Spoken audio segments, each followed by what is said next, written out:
Hello everybody, welcome back to Temtem. It's actually been probably about a year since I last streamed this game. The final update came out and boosted Luma rates and Umbra rates by quite a bit. We are currently doing a radar. I'm looking for a golden horse. It's a golden horse. I've been Luma hunting off stream since I've not been live, and I've been having a lot of fun with it, and just for a chill weekend stream, I'm going to go ahead and continue this farming. I actually went ahead and got the game on Xbox, so my PC can run it a little bit better as I stream it, so I can basically just keep the graphics up, to be honest. But also, if Bambi's ever over, we'll be able to do like co-op Luma hunting, because even though the game is cross-play, cross-save and stuff, you know, you do have to obviously nowadays buy games twice on different platforms, and it does kind of suck. But it's fine, and you know, it will have value, because I play this game a lot. I think I've put in about 500 hours now, and if you're not familiar with it, it's basically like Dragon Quest Monsters and Pokemon. I would say Dragon Quest Monsters in the sense that there's a little bit more gameplay there. Then there is that element of Luma hunting, Umbra hunting, which is like, Lumas are like shinies, and then Umbras are just on another level. Since unlocking Umbras, I streamed this. You can find the stream on my channel somewhere. At least on the Facebook side you can. Oh, not on the YouTube side. I wasn't streaming on YouTube at that point. But you can find it probably like a year ago. Gallios has been out for a while, right? But yes, I did that day of release, basically, or like the day after. So I've had access to Umbras that whole time, probably put in 100 hours, and I still don't actually have an Umbra. An Umbra is a 1 in 20,000 chance. Yesterday, I wish I was streaming it, I got a Luma. I tweeted the Lumas I had for the week, which I did via radars. I went through like 7 Garuda radars, got him post-update, which is ridiculously bad luck, by the way. You have a 55% chance by the end of a radar to have the Luma. Doing 7 of them is really trash. Then I also got Amphitheater, I got Mastion from Side Park, I got Ragnit recently, and I got Bracolum as a Luma and a few others. Basically, I've been going quite hard. But then when I was TV training them, I got a Luma Psypat, which is now TV trained. TVs are like EVs in Pokemon, and then IVs are SVs in Temtem. Yes, that is a mouthful. It's fine, you don't need to know it, alright? But basically, I got a Psypat Luma, which is a little duck, and then I got another Luma within like 5 minutes, and it was another Revel. If you guys remember, I think I could have been streaming it as well, maybe. I definitely screenshotted and posted it. I got the Revel random encounter full odds back when it was 1 in, I think, 10,000 or 1 in 8,000. Well, I got them basically back to back, which was really nice. And after doing that, I went and did a crystal radar, all within like the past day or two. And I got the Crystal Luma, oh my goodness. And that is why they're on the thumbnail day. I think I'll actually reuse this thumbnail when I want to do Temtem Luma hunts over and over and over again. Because at the end of the day, this game does not have a photo mode. And like, what would you do? Like, take a screenshot of just like this with all the UI elements on it? Like, you can like kind of minimize it, but you can't really get rid of all of it. There's going to be the mini map in there and stuff. I'm pretty sure. Maybe you can remove it all. But either way, if you guys have seen my thumbnails for other games, I usually photo mode it, get like a more unique shot, something that people may actually question how you got the photo, rather than it just being like a default camera angle. Like, you could take a screenshot of this, and that will be your thumbnail. But it's like, battle scene. Even then, I wish like we could turn the camera in the battle scene, see like the environment a little bit. But I've always been like that with games. If you guys have seen my Elden Ring streams, you know I do like a good breaking the game, going out of bounds, and taking the camera somewhere else. Flygon, thanks for liking the stream. How are you doing? We are Luma hunting. I'll probably be online, guys, for a good couple of hours. I just stabbed my toe, and I don't even know how I did it. Toe? You okay? Oh, I see. Oh god, guys, I just stabbed my toe on a nail. Well, not like a nail, like a toenail. What the? Here I thought I cleaned up all my nails. And honestly, I've never even had this. What the? I don't even trim my toenails here. Actually, no, it might not have been a toenail. It might have been a cat claw. Lammus leaving one of his claws around. He does lose a claw, like, far too often. I swear. This guy's just molting his claws. He's getting an old boy now. So, like, there's times where he'll, like, stretch, you know, as the cat does, puts its claws in you, and he'll just leave his nail behind him. Oh, thank you, Lammus. Really needed that. What game is this? Is Temtem. Right now, guys, these are my Lumas. We got Amphitheater. We got Garunda. We got Ragnit. We got Mastion. Quackawhack. Quackawhack is actually the Luma you may have seen in the video with Bambi, where it's 1 in 10,000 chance, and we got 2 of them back to back full odds. So that was fun. You can even see it was acquired by Barbecue. I took it, nicknamed it Quackawhack. And then, of course, Gallios. But that is not the same Gallios. This is actually a new one, and its stats are not even that good. I am kind of just leveling it up because it's the best one I got. I've done like 3 raids now, and all of my Gallios have been poo. I'm good. I low-key wish you had your shiny luck. I've been hunting a Lapras for over an hour now. What's the odds on which game you're playing? Looks good. I don't recognize this game. Most people have found that this game's gone under the radar, but it is so much better than Pokemon, and I will live on that. I will die on that. It really is. Like, I put like 300 or 400 hours into Sword and Shield, and then it was just like Temtem came out, and I was like, huh, it's literally everything that Pokemon has, but way more fun, I guess, especially after the last update. Like, there's something about like the mythic layers are basically giving me the experience that I wish like the raids in Sword and Shield gave me. You've got weekly activities which are not too much of a chore, but you know, like when you play Pokemon and you get money and then you don't really have any use for your money. Like, you can get like bottle caps, I think it is, but for the most part you don't actually do anything with it. And even then, that whole system, like those systems in Pokemon are really good, especially since they have the real competitive scene. And it's technically a bannable offense to get illegal Pokemon via other methods. At least it's quick for people for the most part. It still could take a long time though, depending which Pokemon you need. But at least you can like get up the IVs and stuff with ball caps. Really easily acquirable.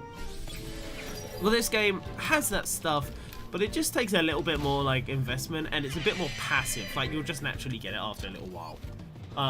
But it's not something you're just going to be able to, like, I don't know, just do instantly. You can do it, like, within maybe, like, 3 or 4 hours of trying for the most part. Like, egg moves, for example. You can't get egg moves in Pokemon on a Pokemon without being bred. You can in this game. It just, like, you know, just do, like, do a layer or 2, and then maybe some Wishy Well coins, and then you'll get enough stuff for an egg move. It's good. It's good, but it's also, again, like, it's all of the systems, just, you know, like a radar itself. How long does a radar take? Like 2 hours to get through a radar? It's not instant, but it's pretty good. When you're playing Pokemon like Legends Arceus, and if you have the shiny charm, you could just be walking around to get a shiny for the most part. You're just kind of walking, and it's pretty quick. Pokemon Go, pretty quick. You can log in on a community day, there's your shiny. This game has some really fast shiny systems. Like Psy Park is it can be a 1 in 400, or it can be a 1 in, I think it's 700 now. If it's a 3 times rate, 1 in 7,000-ish. But yes. Sword and Shield sucked ass, but Scarlet and Violet is good. Yeah, but the Scarlet and Violet runs like poo. Like, I've genuinely, someone played, I don't even know who it was, I saw a clip of it. They had been playing for 16 hours or 17 hours. But the in-game time said 14 hours because that's how many frames they dropped. It's just like, yeah, they literally lost an hour of their life to frame rates over like 15 hours. Like, imagine how much time I then lose if I put 450 hours, 500 hours in like I do with Temtem. Not to mention, this is seriously way faster. Like, every single encounter you're seeing is 2 encounters. The load in is about 4 seconds. There's no real big text prompts. The lack of battle animations is quick. The unloading is less than like, what, 1, 2, it's literally like a second. The actual, like, it's hard to explain if you are very experienced with like end game stuff, but like, if you was doing this on even the newest games, you would have 6 eggs in your inventory, and then it would go, oh, bum bum bum bum bum bum bum bum bum bum bum bum bum bum bum me ba ba ba ba ba ba ba ba ba ba ba ba ba. Do you want to nickname this Pokemon? No. And then it'd fade out, and then you'd go through like a 10-second load screen, and then it would be 1 encounter equivalent at a 1 in 1,000-ish rate, unless you Masuda method, and then I think it's like a 1 in 500. I can't remember the exact amount. But it's like it is so boring. It is so like mashing A to get through the nothing burger of text, and then it is still so slow. Like, I remember doing like 2,000 eggs, and then you could only hold 6 eggs in your inventory, and then they'd all pop at once, and you'd be committing like 3 minutes of your life just to the text and the egg animations. And then you'd have to talk to the NPC again to get your eggs out of the breeding center again, and then you have to empty out all the Pokemon you just got, and then you have to get out of get the eggs back out of the breeding center, and then you have to start moving around in a circle for a minute and a half, and then you get your next 6 encounters. Eggs are the best way statistically to get Pokemon out, but the thing is, in Scarlet and Violet stuff, this kind of changes because of how many Pokemon you can encounter by just moving. So realistically, you don't do eggs anymore, but compared to eggs, it's absolutely atrocious. Compared to Pokemon Scarlet and Violet, you have about a 60% chance that the Pokemon will spawn in a wall, so you can't even get it, but you'll hear it and you'll be fucking depressed. Then the other 40% chance that they spawn outside of the wall, you've then got like, you know, usual shiny rates, and then you can also go to like, you know, explosion zones, whatever they call the little they're just running rampant in those areas. And before you know it, you've got one after checking like 5 spots, mate. I feel like Temtem just streamlines it a lot. It's very good. Can confirm, currently in the ice biome in the Blueberry Academy Terrarium. And I'm at like 5 to 10 frames.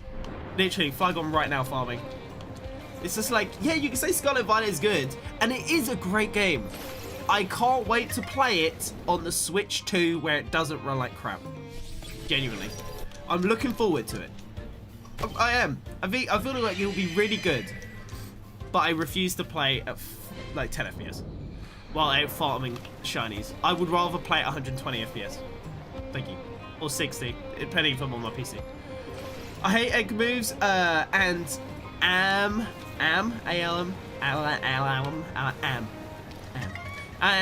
this competitive crap needed in Pokemon. That's why I don't play competitive Pokemon. If not for this dumb grinding, I'd be very good in it. Temtem has you covered. What you do is you go onto Temtem Showdown, you press the competitive button right here in the menu. Boom.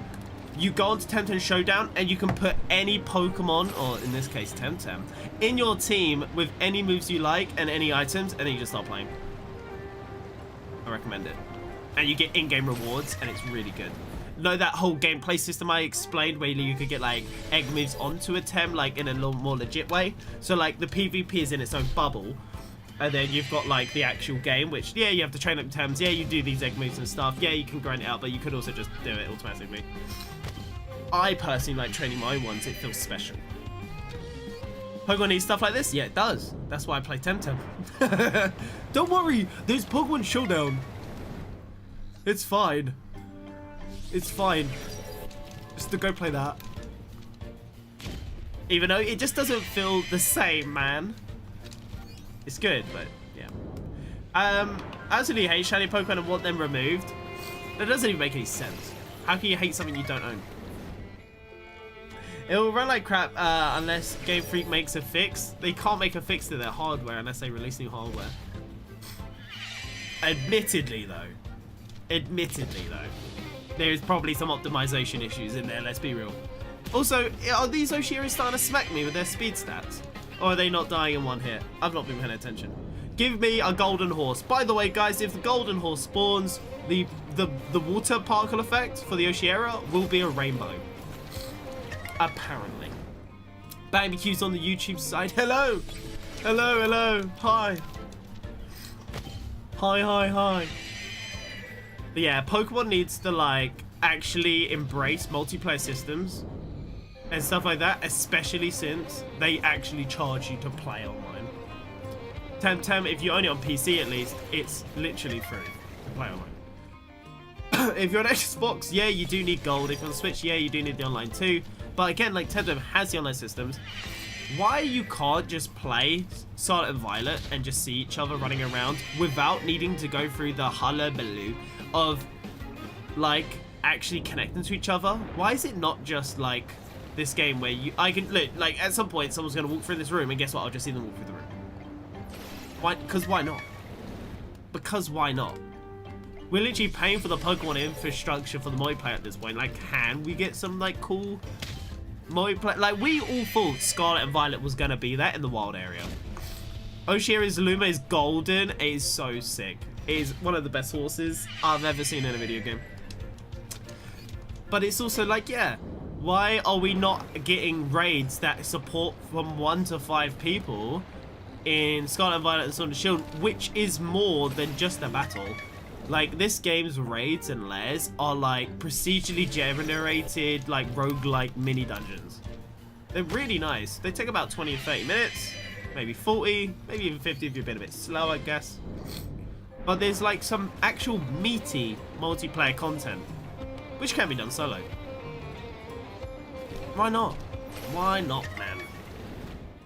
Pokemon like has the online systems, but you know, it's not Pokemon MMO systems yet, if you guys have ever played that. It's just not there yet. But the thing is, these, like, I think Pokemon MMO came out in like 2012. That is not an official game, by the way. That is a fan game. But it is literally all the old gen Pokemon games.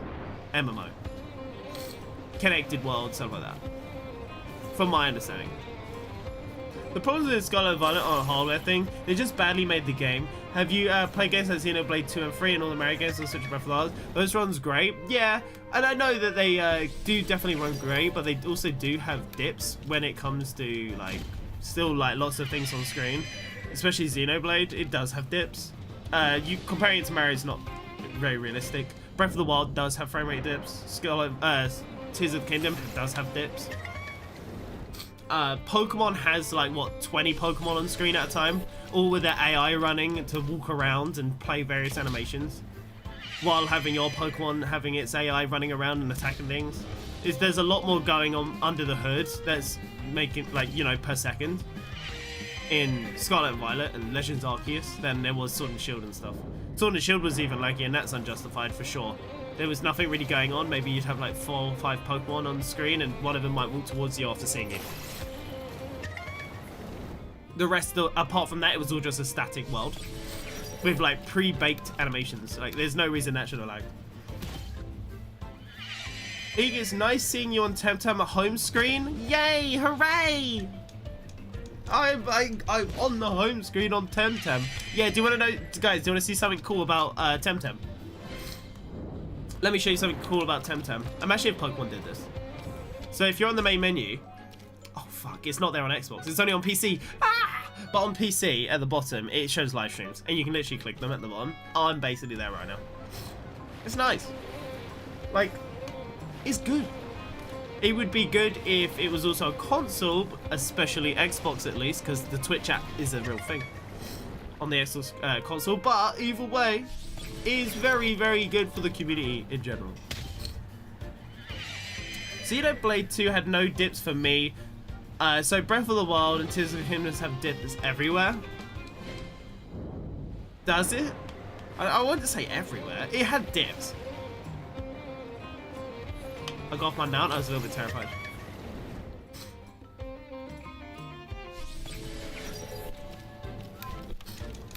Bro, in Xenoblade 3, no drops when you're battling. Yeah, when you're battling. Big encounters and always 7 party members. Yep. Alright. That's like half the, yeah. Since Sun and Moon, there's 0 dungeons in main Pokemon games. Let me think really hard. I'm sure I can think of one in a DLC in Scarlet and Violet or Sword and Shield or something. Like, what do you think? They had raid adventures. You were a JPEG moving on a screen. What do you mean there's no dungeon? You're just a fool. Factually wrong. I went through those dungeons and got a legendary at the end. And by the way, raid adventures is the best thing they ever added to Pokemon when it comes to multiplayer systems. It is literally like the lair system that I was talking about in Temtem at a really basic level with really annoying AI teammates. Oh my god, I think it's Jigglypuff if you spam helping hand again when I'm trying to like use Protect or something. I swear to god. Oh, Facebook glitched and showed me some Arabic Fortnite stream, says Yotam. Ah, I see. The platform running smoothly as always. Well, you can always go watch on YouTube, Yotam, if you like. So Twiggy over there. You won't get dragged away from the stream if you go there, or you can stay on Facebook. I mean, do what you like. But if you get dragged away to another Fortnite stream, oh god, nothing more terrifying. Like, oh god, the new season. Oh shit, they're playing build mode. You know, that's in this day and age. Do people still play build mode? I really don't think they do. I'd imagine it's the niche mode.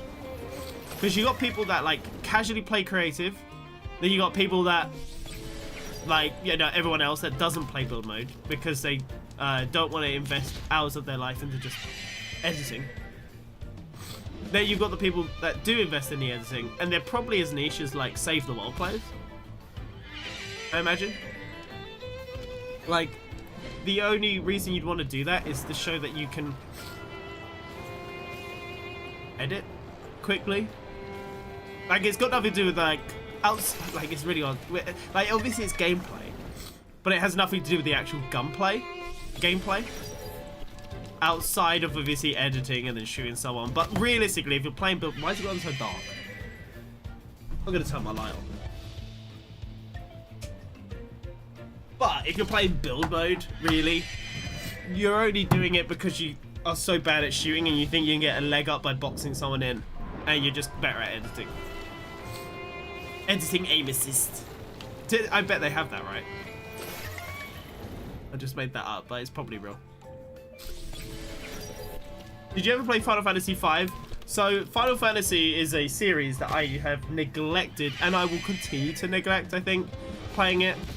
I have much more of a desire to play more old Dragon Quest games than I do old Final Fantasy games. I've seen stories of them, like, you know, I know the plots of like 7 and stuff, but it's just, they're not actually that connected, and Dragon Quest isn't either. Sometimes they are, like with little lore tidbits, and so is Final Fantasy, but there's something about like Final Fantasy that I don't think is very interesting from an outsider's perspective. But even the newest one, in 10 years, are people going to go, oh, you're going to go back and play Final Fantasy, I think it's 16? Whatever the new action one is. Or 15, it's not 15. 16? 17? I don't know. Well, the MMO's 14, isn't it? Or is it 12? There's two MMOs, one that died, but it isn't dead, and one that's new and is not dead. For a second, I thought you said, oh, instead of build mode. They added Lord of the Rings to Fortnite Bilbo. I don't know him from Lord of the Rings. Admittedly though, my experience with Lord of the Rings as a series, I did watch the one with the Eye of Sauron. Maybe he's in multiple, but it's the one with the snowy cliff. Okay, that's the one I remember, kind of. My experience though is The Hobbit. Maybe it even was The Hobbit. Shadow of Mordor, and you know the games. Shadow of Mordor and the Shadow of War, because that wasn't confusing. Babby, what are you doing then? Babby, you should totally go into the Temtem global chat and promote me. You should be like, everyone should go and watch Sir Twiggy's live stream on Temtem right now, guys, and watch them get angry that you dare do that. 5 is totally a vibe with the job system. Yeah. Don't get me wrong. Like, these classic RPGs are really sick. Like, even classic Dragon Quest, which is why I mentioned it, also had, like, class systems, the monster team system, stuff like that. Like, they have some really good stuff. Funnily enough, I would say most of these RPG games, from, like, the game 4 to, like, game 9 or 10, are actually, like, really good. Like, they all have, like, unique, really great, like, perks to them. Whereas, if you go after those numbers, thankfully, Dragon Quest is still on 11, and luckily it wasn't banging. But after that, you kind of can see them drifting away from the original formulas and stuff. Here we go. As Yotam now says, I hate Final Fantasy 16. It's a boneless RPG. Action RPG. I missed the keyword there. With minimal RPG elements. And no towns, and areas, and exploring at all. It's 100% linear. Someone's gonna look back in 10 years and say it's their favorite game. I miss the old Final Fantasy games. There are some good indie games that kind of come out still and have a similar draw, at least, you know. And again, I'm more hyped for Dragon Quest, because Dragon Quest, I'm really hoping they don't drift away from the formula. Like, you know, I just hope it's more Dragon Quest, because everything else has changed. I really want Dragon Quest to just stay the same. It's also mad popular still. Like, Dragon Quest 3 is literally the highest selling game. Literally is. Pre-order wise. It's, and that's mainly just due to Japan sales. You don't see it a lot in the US or UK, like you won't hear about it. But if you like go to Amazon and like top 10 games, I think Dragon Quest 3 holds like 4 or 5 of those slots, and it has for months. It might have like died down a little bit since it was a while ago since they announced it, but it's like, and that's just a remake, mate. Those games are so big. I've been getting ads for Dragon Quest recently all over. They're fun. Dragon Quest Monsters: The Dark Prince. Honestly, really solid. I think I put like, how many hours did I put into that? Like 150? Don't know. Actually, don't know. I'd imagine so. Yeah, Dragon Quest 3 Remake hype. That one has like, you can literally start the game as a mage and then like change to a thief. And then if you like merged, if you did, let's say you did that, you'd then potentially unlock a new class of a hybrid of both of them or something like that. I'm actually still blind to that game, so I'm looking forward to it. I just have like a bare basic knowledge of how the systems work. I don't even really know the plot too well. I know about the bosses and stuff because I played Dragon Quest Tactics.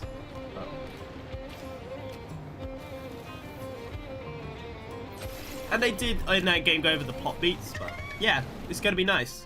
I'm looking forward to talking to all the NPCs in Inchtown, learning the lore, stuff like that.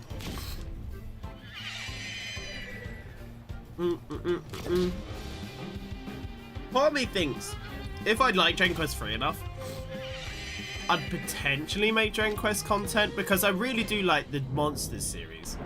I do. And I'm like, yeah, but I could never like make content on something like the Dragon Quest series just on the Monster IP. It's too slow. And I really like Dragon Quest 8, and I really like Dragon Quest 11. But anyone, and I obviously played through the whole first game as well and stuff like that. But it's like, if anyone's played Dragon Quest, you know that those are typically the best ones in the mainstream eyes. And it's like, yeah, I need to know if I like the niche ones as well. So like, I got Dragon Quest 4 on mobile, and I got about, I don't know, 25 hours in. And then I don't even know if it's on my phone, but basically my phone died. No, that was it. My phone died, and then I think I didn't upload the cloud save, and then I lost my save. So I was like, well, I'll wait for a remake. And then Dragon Quest 2, I did not get that far. I basically got it's not Pernell. Is it Pernell? The queen of Cannock. Is it Cannock? Or maybe it's the boy. I don't know. Either way, got her, and then I stopped playing because the HD 2D remake was announced, and I was like, well, now I will wait. Might as well wait. Yeah, Borders is like that with the classes. You can do multis. I kind of love that stuff. Yeah, it's really, really unique. And when you go through it, you just know that the chance of somebody doing the same thing as you is actually pretty damn low. Where's my healing? Where's my Tim Essence file? Guys, you can tell I used all my Wish You Well coins and stuff and bought all sorts of things. Is it in medicine? Where is this? No, it's a key item, isn't it? I never use this thing. Oh, like, it's always in the recents. I'm like, where is this? Alright, guys, we got 100 more encounters from this point right here.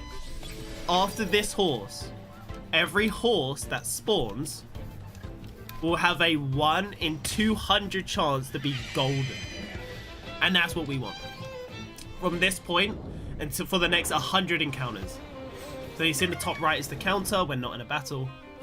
So 1 in 200 chance. Hopefully we get a little bit lucky. We got 100 encounters to go. 50% chance basically that it will be gold over those 100 encounters. If it is golden, that would be super sick because this is one of the most expensive radars in the game. And I'm just like, oh, please. Please. Please, please, please.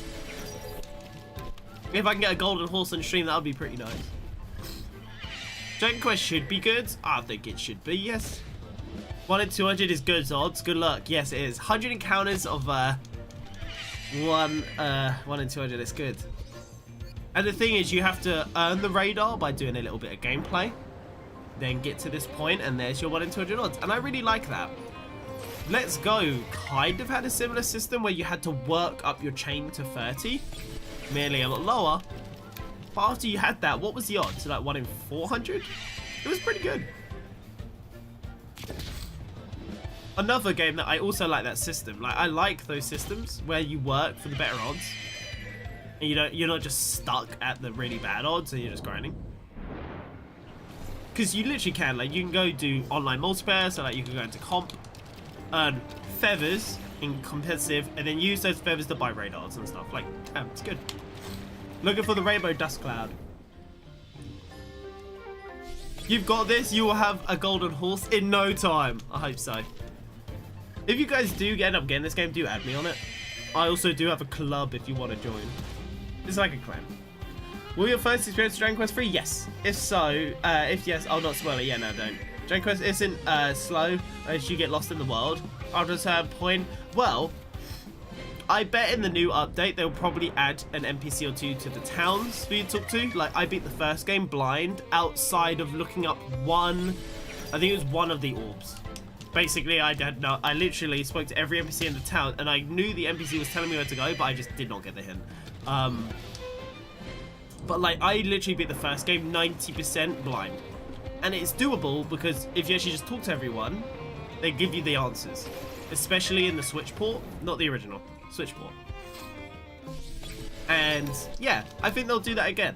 I don't think I'll need to Google anything. I'm down to explore. I actually really like that. In the games, I like when the world feels like, it's kind of like Elden Ring. You don't know where you're going.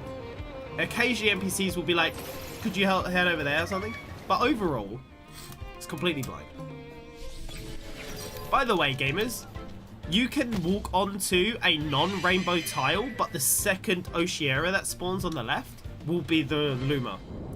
So it could still be there in any of these encounters if it spawns in the second slot. Like this one is the right slot, then the left slot is random. It didn't spawn on another one, so it's just, that is what it is. Yeah? Not sure what to expect, lol, because the original is a classic. Yes, it is. Very, very popular. My next game is going to be Silent Hill 2 Remake. Hopefully it's good. One thing in Dragon Quest 3, if you know, you know. Right, yeah, that's going to be the whole game. That's like one thing in Dragon Quest 11, if you know, you know. I don't want to talk about it. And Yon, I will totally blank every message you send. And you just waffle on about it. I am totally like that now. I used to just be like, oh no, please don't spoil it. Now I'm so good at just ignoring people if they start talking about something I don't like. It's actually a skill. But yeah, it's like spoilers is like Dragon Quest is something I really want to experience blind. And I will experience it blind. I will. Even if it means cutting you out of the picture like a Dark Souls Elden Ring PvP fight. Come up to you. What's that meta move that everyone spammed that got nerfed? The quick slash thing? I would do that to you 17 times.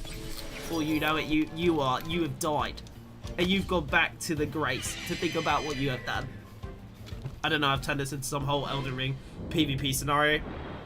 Basically, just don't do it, mate. I enjoy most RPGs, so I'm easy. So I'm easy to please. I bet you didn't like Fallout 4. Ooh, that's a controversial game. You know, I beat that game like 3 or 4 times. And every time I've gone through it, I always thought, it's really not bad. But there's something about it that isn't good. And I know what it is. It's like they don't have the perk system. And every level up doesn't feel as impactful and stuff like that. And also the dialogue obviously being just like, once you realize it is literally just like sarcastic on the left. Yes, no, and question. It gets a little bit like, yeah. That was never a problem. Dude asking for help every 5 minutes. That actually was never a problem. Maybe at launch for like a patch, maybe. Like 99% of people did not even experience that. It's just an online meme. There's some memes that do get blown. Oh, this horse lived. There are some memes that do blow up. And I do question what people are doing in their game to have that happen. I could tell you something that I can imagine would annoy someone maybe if they were Googling what to do after it happened. And that is doing Preston quests and not realizing that they're Radiant quests. But the thing is, those Radiant quests for at least 20 hours will actually legit unlock settlements for you to edit and build. It basically expands the build mode. Yeah, you may not all be into the build mode, but you, at least for your first playthrough, maybe even your second, it's kind of fun to save these settlements which do need to be saved, even if the quests themselves are pretty mundane. And some of them are just funny. Like, this settlement needs help, go get them a carrot. And it's just sitting on a desk somewhere. Oh, food shortages are saved, thank you. It's never that extreme even, but yeah. It's like, yeah, I never really, I thought the system was actually really good and I hope it comes back. I remember doing those quests in the early days and it really did feel rewarding because I didn't realize they were Radiant quests. But that's like kind of the illusion, I guess. It feels kind of real. And you feel like you're progressing somewhere. And if you don't just do Radiant quests, and instead also do a few alongside the main quest, when you end up going to the fort and doing all that stuff with Preston, it feels like a natural evolution. It did for me. Did a few Radiant quests. And it's nice always having Radiant quests, I think. Because Fallout 4, for example, after doing all the DLCs, I was like, damn, the game kind of just ended. Which is fine. But at least the Radiant quests are there. And that build system is there, and there's that real management system. It's just something to do. Like, I wish Fallout 3 had Radiant quests. Because I would hop on and play about with my build at level 30. I would. I like that game enough. I don't know why. Nostalgia and all that, but yeah, I've always found it quite fun. Unseen Blow, don't do it. Yeah, I'm not much of a builder either. I like saving the settlement though and just maybe putting down some food, a bed or two and giving them some happy status.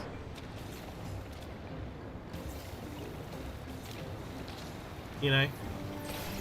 Oh, guys, I think that's it. I think that's a Luma. I've never had a Luma in the water before, but I think this is it.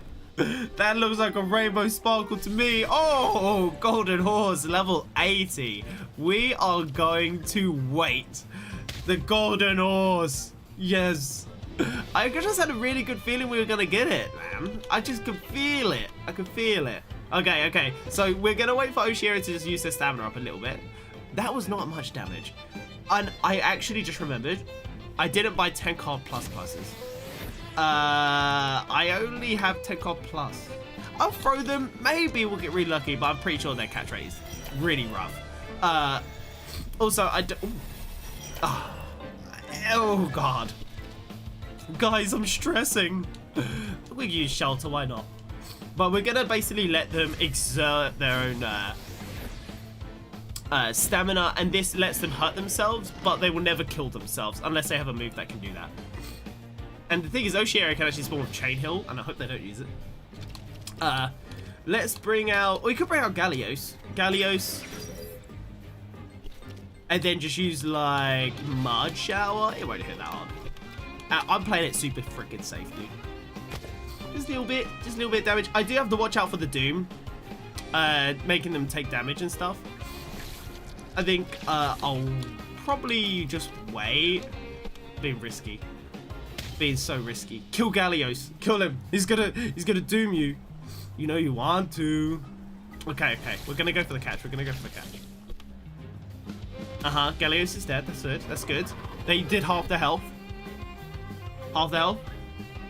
There we go. Gallios is fantastic bait.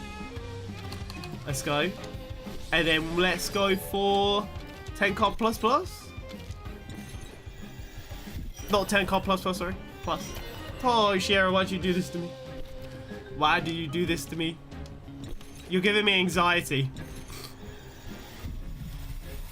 Yay, I like horse. It's stats though. So attack is actually not its ideal stat. You want special attack. Stamina being high, that's okay. The rest of the stats are a bit beat. It did come with Hydrologist. We do like a bit of Hydrologist. Let's go, guys. That's really, really good. I like it. We got the horse. Oh.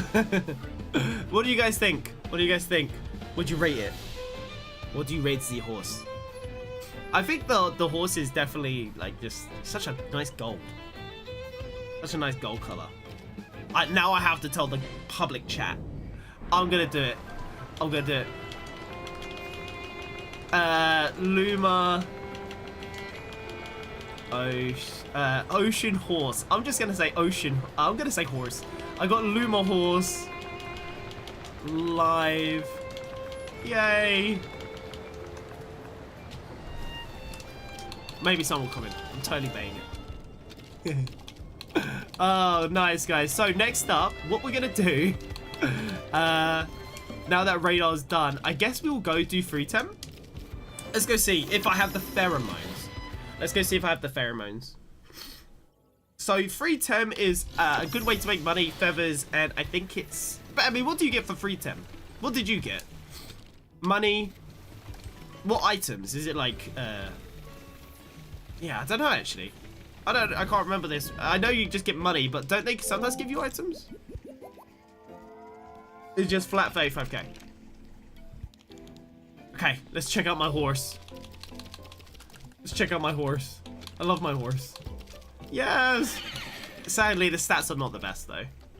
But I don't think it will stop me using it. Like most of my temps, I can always like breed them later. They got that nice fertility, so I could breed them with like maybe another Oshiera, or just buy a better one off the market with fertility. Sometimes you can buy them with a little bit of fertility. You got 300 feathers and 35k Pansun. Okay. I'm not gonna bring it out right now, guys, because I want to train it. But we will put the star on it. Also, on Xbox, when you switch to Xbox and PC, the marks disappear. So you have to like remark them, but only like basically they're on their, the marks are on their own little ecosystems on each platform. It's weird. It's like not saved to the server, it's saved to the console. That's for each species you do. Cool. That is what I remember it being. So yeah, let's quickly go check free tem and just see what's in there. See what the tems are for the week. And then we're gonna do another radar if I don't have pheromones. If I have pheromones, we could quickly do it.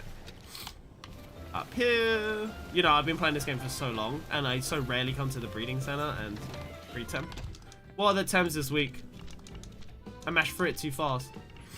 So, you need at least 5 Schween. Schween is a 5% spawn. Pharaoh, like 100% spawn. Kalazu, 90% spawn or something. And then Ryber.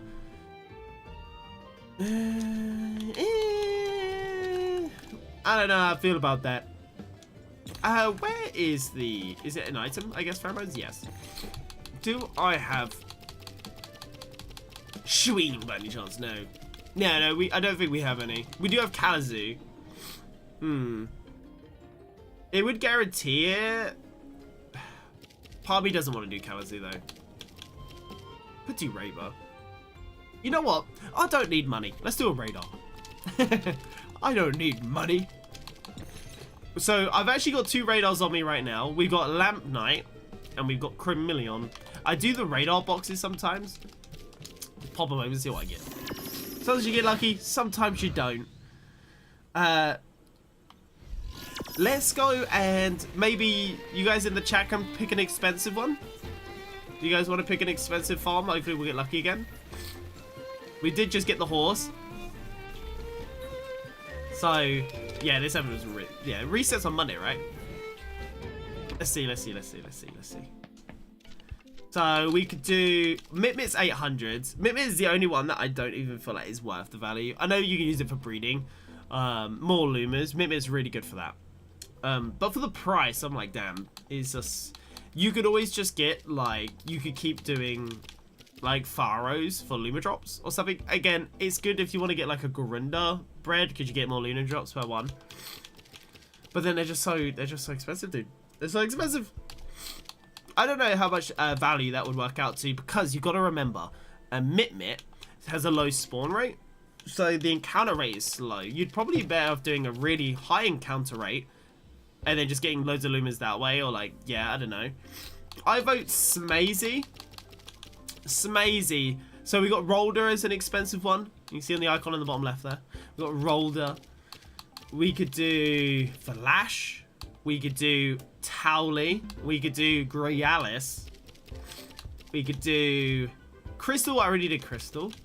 Inky. Already did Inky, I think. No, actually, I haven't done Inky. I just have a perfect Inky. Smazy, as Babby voted. What's up, Renzo? We're picking a 600 feather plus thing to farm.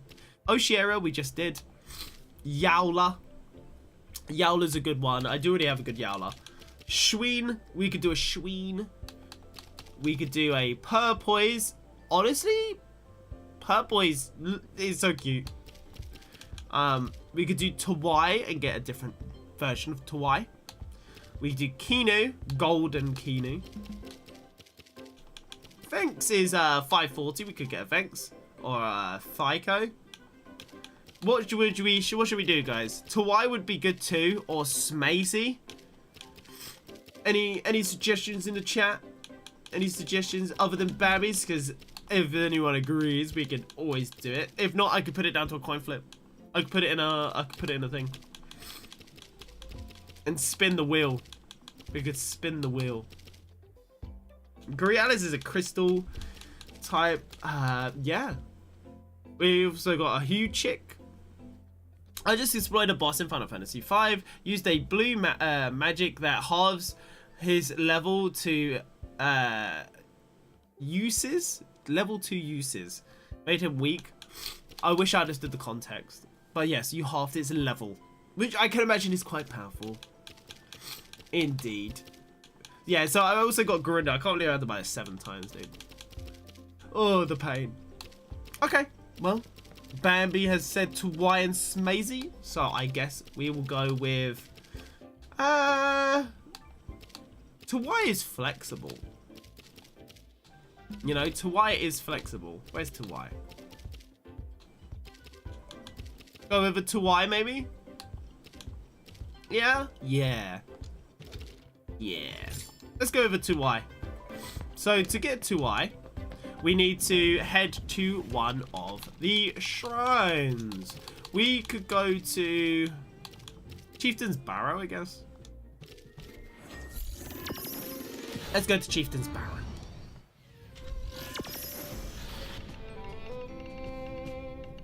Why are you talking to me?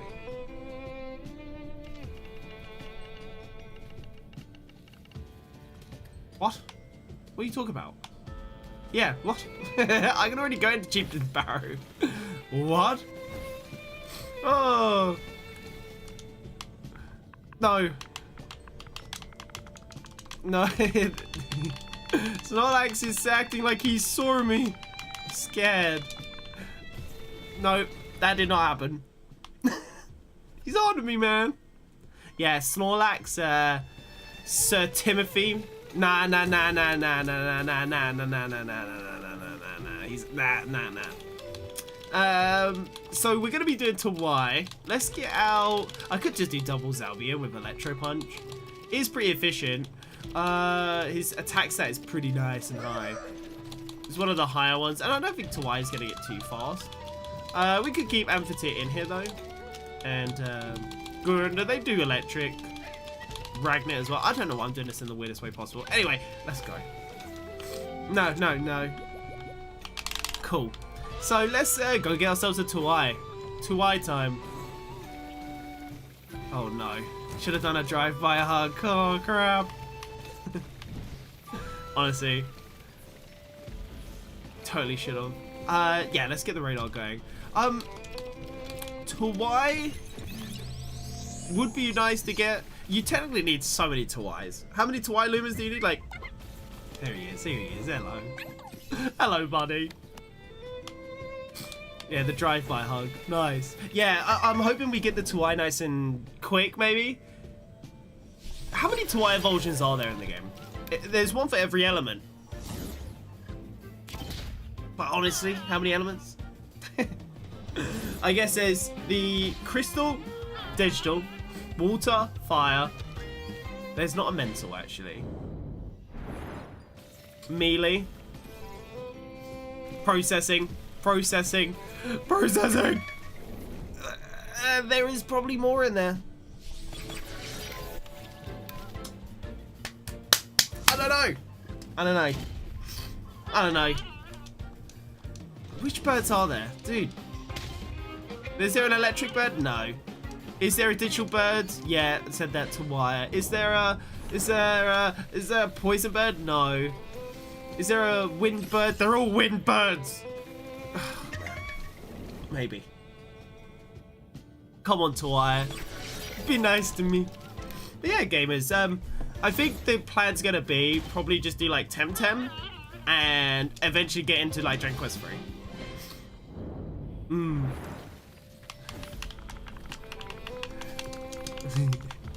Nice hug. It was good. I can't believe they did a drive-by hug on me, dude. I'm shocked. Bambi, what are you doing right now? Are you on Temtem? I imagine you're doing a radar yourself. I imagine. There's so many people here, it's really hard to see. I should go to a more quiet one. I think that's what I'm gonna do. I'm gonna go to the Dennis one. Let's go to Danby's Rest. I can see the Tawais, but man, it is hard. It's a hard life. Tawais and all of them, yeah. Cool. Right. Snorlax is getting deep, bro. Deep. Man's going in. I find that's really something that is quite nice about Temtem chat though. There's always like these really deep conversations happening, or they're really sus. And sus is definitely the word for it. Sometimes you'll hop on and people are just doing the weirdest roleplay. It only lasts like 10 minutes, but for the most part. But it is like, kind of weird. I just let them do their thing, you know, no kink, shame, whatever they're doing.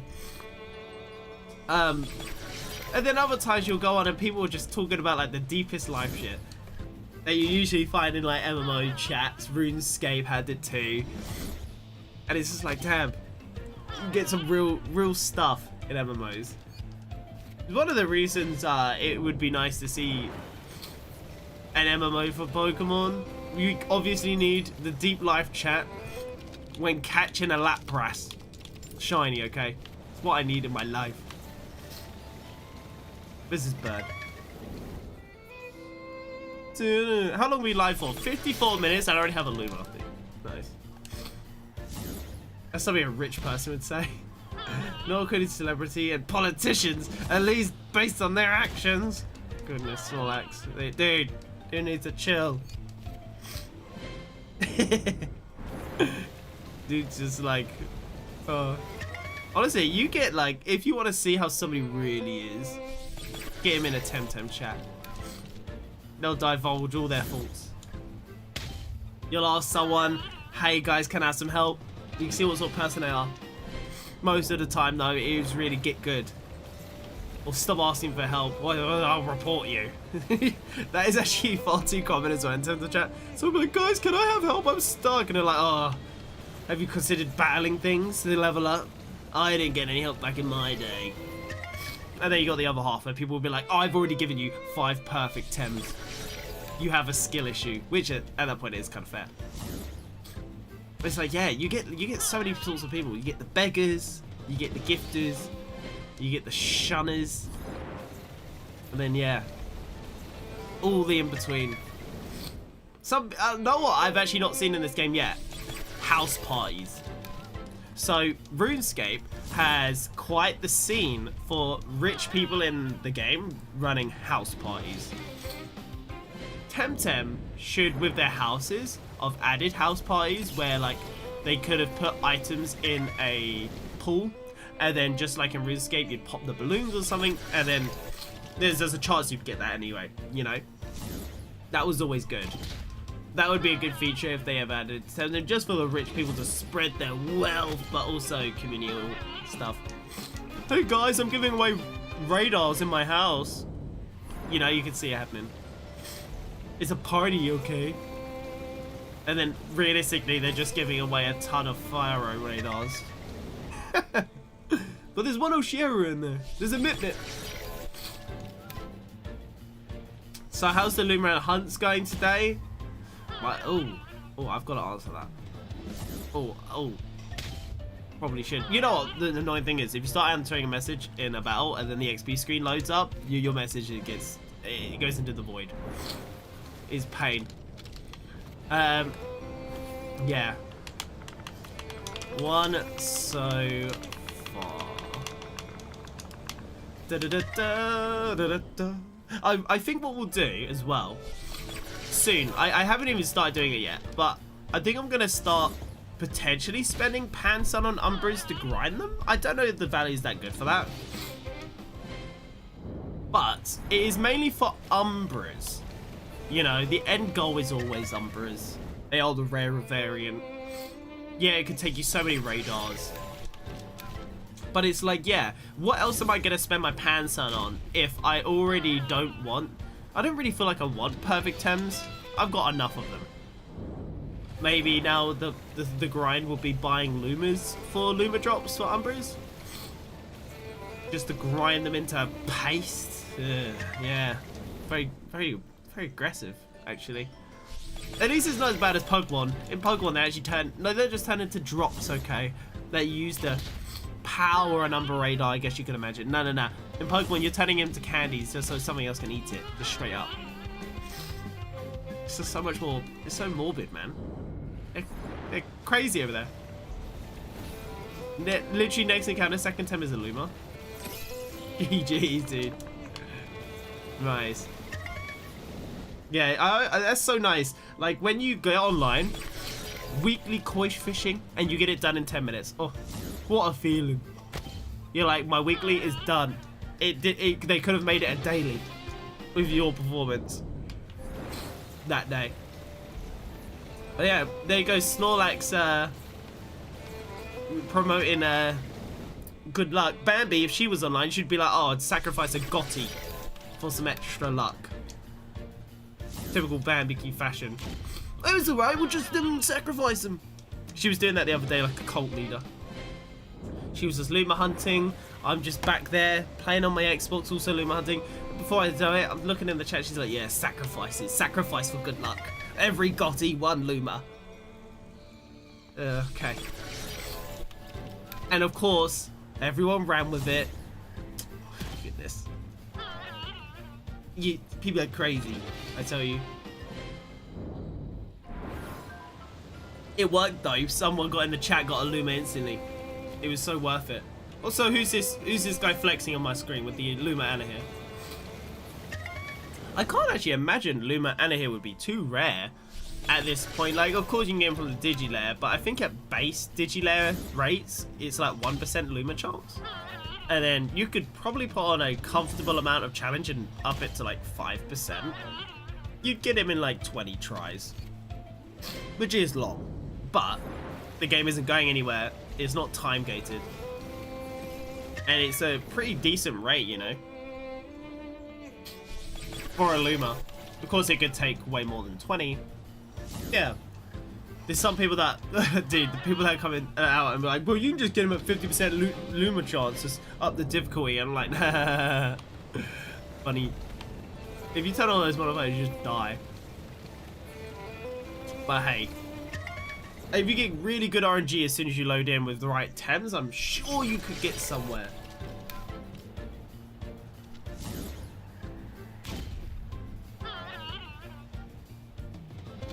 The worst one is probably the healing is only like 20%. That's really pain. Like sometimes, like when I'm playing through, I'm like, damn, these hill stations are just like so needed.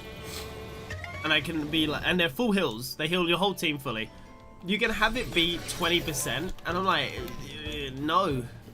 Because sometimes you just load into a Digilayer, and you just have so many battles compared to like the other person with you. You just get railed. You get absolutely bullied. There's nothing you can do about it.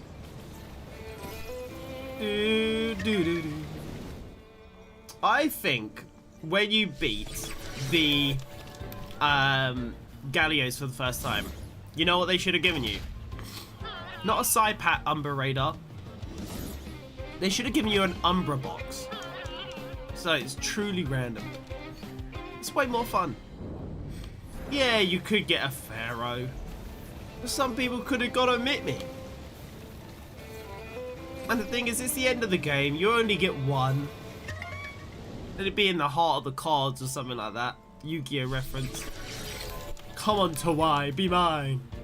Yeah. I'm actually so curious how many Tawai evolutions there are.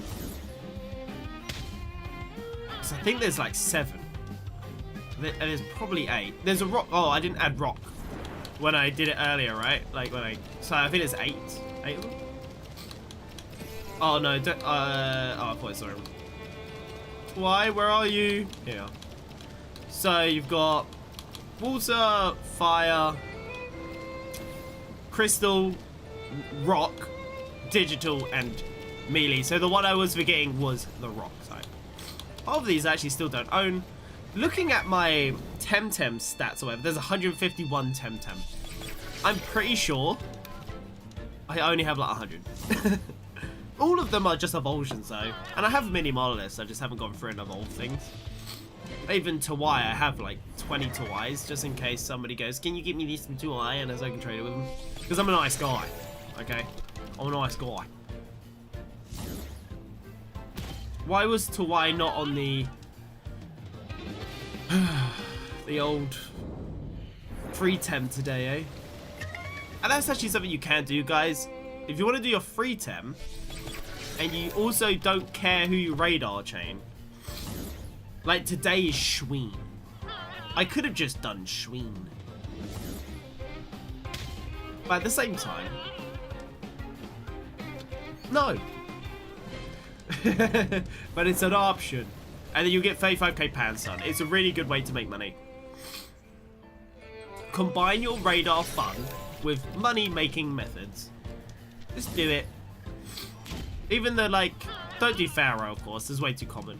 But, like, the slightly rarer ones, maybe ones that cost, like, 300 feathers for the radar, 500 feathers. Let's do those ones.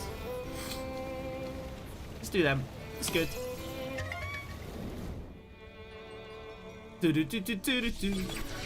Guys, I'm slightly feeling the need to whiz. And I hate that shiz. It's just the worst. Like, why do I drink tea, which literally has... I can't remember what it's called. The stuff in it that makes you pee. I was about to say it gives you dysentery, but that is fucking wrong. Oh god, that's so wrong. Oh my god, an Umbra 2i. You teasing me, man. Why are you making me think I got my first ever Umbra? Also, it looks sick. Something kind of wrong with his eye, though. Kind of scary. That looks sick. I would love an Umbra on stream. Because then, I think everything for the first time would have happened on stream. I tried to always, like, make that happen. This is always fun. But at the end of the day, getting a 1 in 20,000 chance on stream is just, not very good. And thinking about it, I've put in, like, all these encounters are contributing to that number. If I can't get a 1 in, like, 20,000 in 100 or something hours, why would I ever buy a lottery ticket? You guys are psychopaths. You buy lottery tickets. It's crazy. Army does look at, what is it though?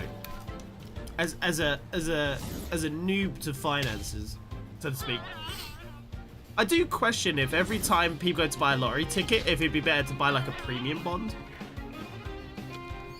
If anyone has experience with that, I'd be totally down for your insight. Because who better to ask than a streaming chat? Because like, I think a premium bond can cost, I don't even know, like literally I don't know. But it's basically a lottery ticket that you can use multiple times. Yeah, you won't win like however much the amount is on a lottery ticket, but at least you can kind of pull the money back out. It isn't truly gone, I guess. And the amount of lottery tickets people buy and they just get their money back, or they don't win anything, it's like 60%, right? 70%. It's really high. There you basically get nothing or your money back. It's basically the same as a premium mod, but you just kind of forget about it and you might win something. I don't do that though, to this day. Part of me thinks I should though. I should just buy a singular one. And then if I get so lucky, there's the chance, you know. If I can get back-to-back 1 in 10,000 Lumas with Bambi, then there's always a chance. There's always a damn chance, dude. That Umbra 2i, I need to... Stop teasing me. Stop it. I swear this Anderson person, I don't know if you can, like, multiple people can have the same name, but I swear I've seen Anderson around far too much. They got no title, but they're just around. They're following me. They could maybe have been here for a while, even. I feel like I should inspect them. And where are you? I'm telling you, they're sus. We should ban them. Oh, what? That would be the best. Baby, what are you doing on Temtem right now? I did ask you earlier, but I didn't get a reply. Yeah, that's what I mean. Like, I'm always down for a bit of a gamble anyway. Da da da da da da da. Do do do do. Come on, that's itchy.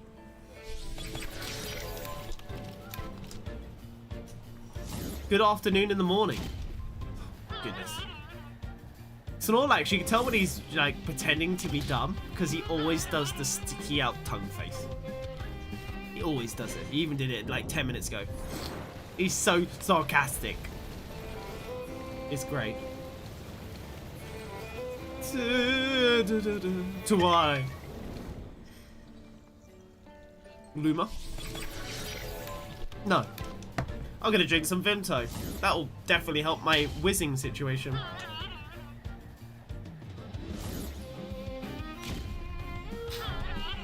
I took an antihistamine before I went live. Maybe like 20 minutes before. And you'd think like the sniffles would have gone away by now. No. My body sucks. It's been like how long? Like an hour and 10 minutes? Hour and 20 minutes. Probably. Ah, goodness, my goodness. Does anyone, like, anyone in their playthrough of Temtem, did anyone use Tawai? I think they messed up a little bit with Tawai in giving it to you so early, but then making the shrine so endgame. It is good, but like Tawai's base moveset, kind of like, what is it? Feather Gatling, Wind Blade maybe? Maybe Humiliating Slap and Shrill Voice, or whatever it's called. Oh, sticky out face. Now I need to do it. Oh, I thought that was an Umbra. But it was just like, guys, Umbra again. We all have to do it. We all must. It's when everybody comes out of the shadows in public chat. When you do something like that, and you actually do get a nice string of tongue face. What? Sounds a bit weird. Those are magic moments, man. I like them in MMOs. Or even like RuneScape, I think it was. Like, you know when people go to protest and they all go to that town and put down cannons? Something about like that. It's just like, oh, it's so magical. Yeah, riots in the streets. It's so nice. Hey, the Twi guy moved. He's moving. And he's not on his mount. Ah! I should check them. I should check them. Where are they? They got piggy pigs, so cute. 9 Umbras. Look at them. There's a tease. Give me your Umbras. Honestly though, I don't. If they've got 9 Umbras and they have a full inventory of Tawai, I wonder why they keep going for Tawai.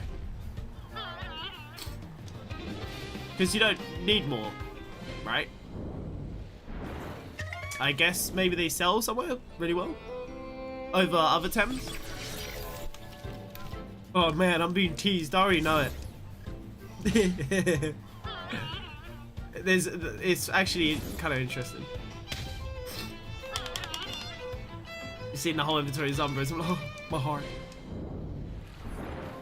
I definitely don't play the game for like the like economic value though. In this game, like I've never been that into the market. Like even now, I could actually get a lot of Umbras from breeding my Umbras. I think when you breed Umbras, it's a 1 in 20 chance. I think I'd breed them with the ones I already have just to grind them. And actually, now I have a question. If you breeded an Umbra, not Umbra, sorry, Luma. If you breed a Luma, is it worth evolving it to get more Luma drops? Like, is that a thing? Or is the whole evolution line got the same value? Because I find that would be a bit weird. Because the evolution would be easier to acquire over the baby, maybe? Maybe? Maybe not. No, the babies would be, like, I don't know. People would naturally evolve their Umbras. So wouldn't the baby Umbras be rarer, even though that's what you acquire first? I don't know. I need to basically check the wiki. Sam has become a supporter. Thank you for subscribing. Sam, how are you, my good sir? Thank you, dude. Really do appreciate it. I actually do feel genuinely bad, though, that I keep streaming. Sorry, I keep being unable to stream because I'm just so fucking tired. But subs is still active, dude. It does hurt my heart a bit. But I really do appreciate that, Sam. Thanks, man. How are you doing? How are you doing? I'm actually gonna look up right now. So Temtem, let's like look up just Tawai. Why not? Tawai. Maybe he has like an artificially high amount of Luma drops and stuff. So the so he gives 1,000. That's pretty normal. So if you evolve him into like somebody else, is it worth more? No, it's the same. Okay, cool. Yeah, that would make sense. I was gonna say I don't know why it'd be worth more, but I don't know.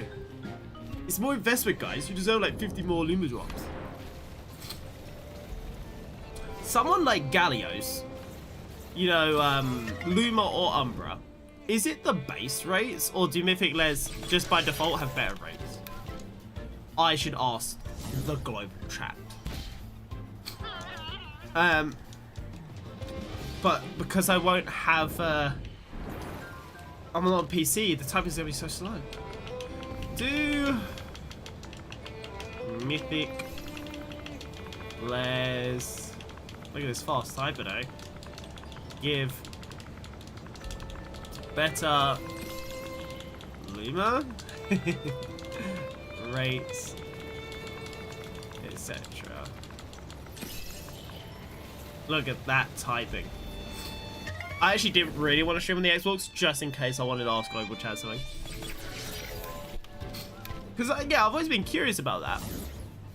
Like, is it just the default, like 1 in 2,000 all the time for Gallios? And the reason why I'd say that and then stuff like that is it would be, that's like not just pain, that's really, really bad. I imagine it's boosted a bit.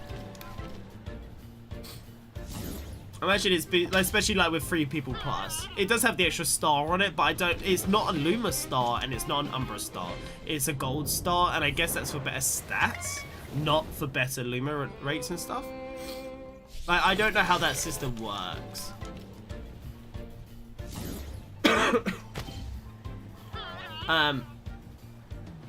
Yeah, I'm a bit curious about that. Because hopefully by default it's like 1 in 200. And then maybe if you do it with 5 people, it's like 1 in 100. Because either way, doing 100 lair runs is going to take so long. Like, even if you're doing it really fast, it'd probably take like 10 hours. And that would just be for what? Like, not even a guarantee, because you can obviously go over this rate. You can take 200, 300, 400 encounters still. Like, I did 7 Garunda radars. Like, you can go over. Not just by double, not triple, not quadruple, you know, whatever. No, you can still use leftover Novas. You can't buy them, or you just use leftovers. Okay, cool. Let's talk about stuff. Do Novas. Novas are... I've got 100 Novas, and it's... I think I can only buy, like, a title. I'm like, I wish I could just convert them directly into feathers. And I swear they said they would convert into feathers at some point. Like, you'd be able to convert it. And then they ended up just doing, like, you know, they rounded it up or whatever. Yeah, I've got Novas that I would rather just turn 100 Novas into however many feathers. Probably like 300 feathers at this point. But yeah, I'd rather just get more radars, I imagine.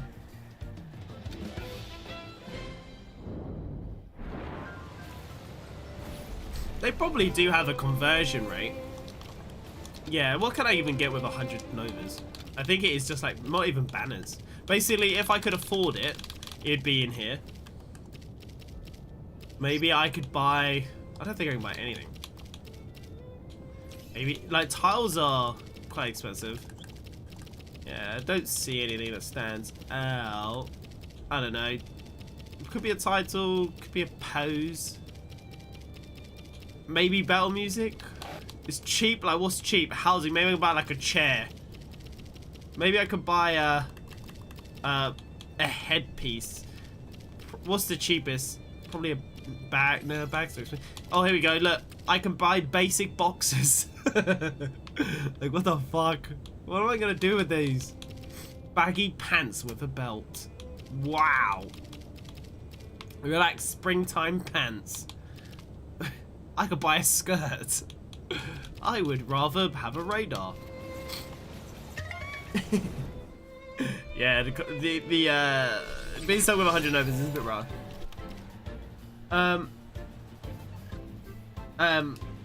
Yeah. What's the rate? 1 in 200?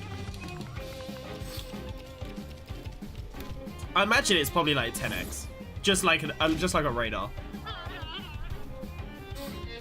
Imagine it's a 10x rate. You wish. I know.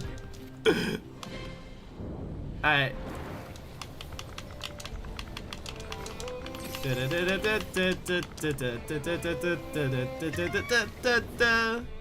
feel like that would be That makes sense.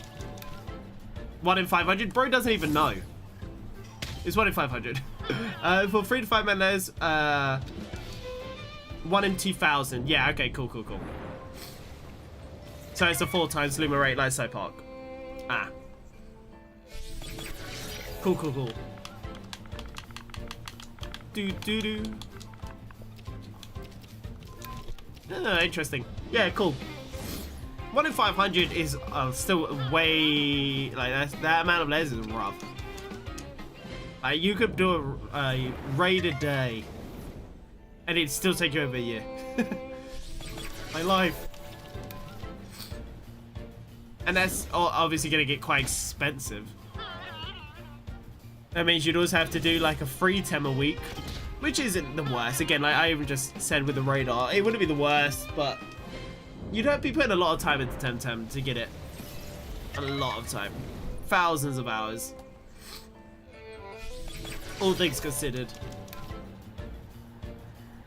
But then saying that, you could also make more than enough money by just selling 1 Luma. You could get like, I think in nowadays economy, you could probably get like 400k for a decent Luma. With fertility. 400 or 500k. Not even like bred to perfection or anything like that.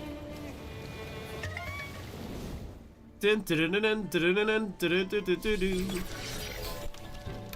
think after this I might go do some Tame of Paradise. I always like doing like the Safari Zone place. Admittedly though, I went in with a beat team because I was like, oh, the quest is only to get to Fae. I'll just daydream and just kind of, you know, obviously I was buffing and stuff, but it wasn't optimal. It was like Saipat Rage and stuff, like not really optimal for long Safari Zone stuff. I was like, damn, I only made it like 24. Ugh, I don't want to use a bulk team. I get bored of it. Bulk is just far too optimal, especially like for the weekly quests. I wish the weekly quests were always so much easier than they are, just to allow you to have more flexibility. For those that just want to use something different. It doesn't need to be meta or anything, but apparently it does. Or like not even meta, it has to just like not use a risky strategy like Rage. Rage lowers your defense, ups your attack by a lot, but that extra strategy just does not work. Most of the time you're just better off upping your defenses in Temtem Safari, trying to get really bulky with some really easy Tems in front of you, and then kind of just sweep over and over and over again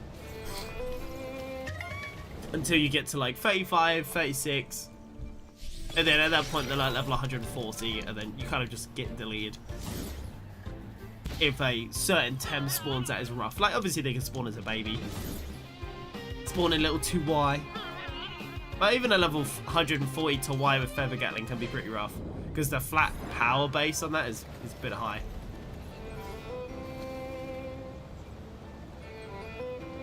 And then that to Y is more similar to a Avulsion or something. So yeah, I don't think they balanced it really well though. I always thought that mode was one of the more fun ones. I never have been that into the ever-shifting tower. I actually wonder how people get, like, not how they get through it. I've gone through it a few times. But I wonder what, like, the actual speed method would be. I'd imagine you'd go and catch Tems off the rip and not do any battles. And then you just go and find the exit and just do it.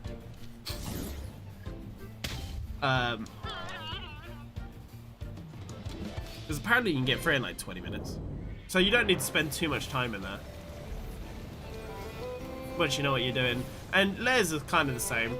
You kind of like get a bit of a feel for how a layer is generated, or you can just look, you know, but you once you have enough experience, you know like who needs to be traded to, or who will probably need a bit of extra help, who's getting all of the level 100s, who's gonna be stuck with the level 80s, and yeah, just kind of do a bit of a swap around, make sure everyone's all balanced out.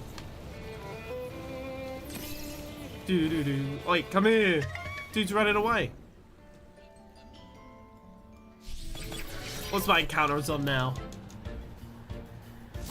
We're on... I'm gonna go with 95. Did I overshoot it? Oh yeah, I undershot it. Alright guys, we're at 100. The radar has now boosted our rates to a 1 in 400. I'll be back in a minute. I'm gonna grab a drink. And when I return, we will continue the radar. If the Luma spawns when I'm not in the room, I don't know, scream.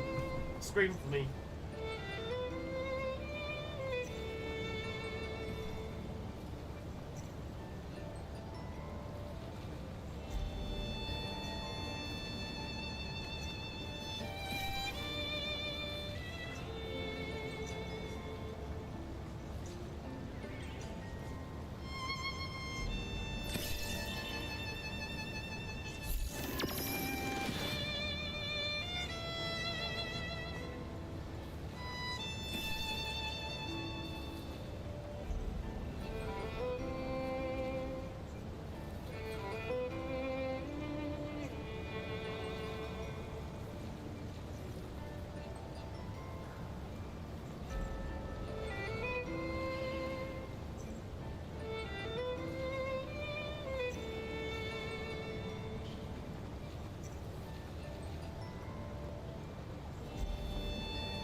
Hello? Why is there not an Umbra on my screen? This is ridiculous. Well, I can just blame you. Because you didn't scream. Or something. Anyway, my Anna here is a 60 of 1,000. Wait, please. What are they talking about? 860 of 1,000 what? Attempts? No Luma? Who knows? I was just thinking the same thing. Abby, you're not telling me what you were doing on Temtem if you even are on Temtem. Actually, not maybe you aren't even on Temtem. My guess is you're actually on Black Ops 4. Oh no, she's on Temtem. Baby, what are you doing? I wish you could like inspect someone and then it would tell you if they have like a radar active or something. Oh, you're going for an Act Volcano. Nice, for the next mythic lair. Ooh. That section I did before I had my mount and it was really pain. The random encounters there are so aggressive. You'd move like 10 steps, honestly. And it'd be like, encounter, encounter. No, please, please don't. I don't need that in my life. But yeah, the encounter rate was really high. Do. All these Tawais, man. They're just running at me, out for blood. You can just tell they're psycho killers. I do like the Tawai design. I wonder if Nintendo's gonna sue them for copying Toucan.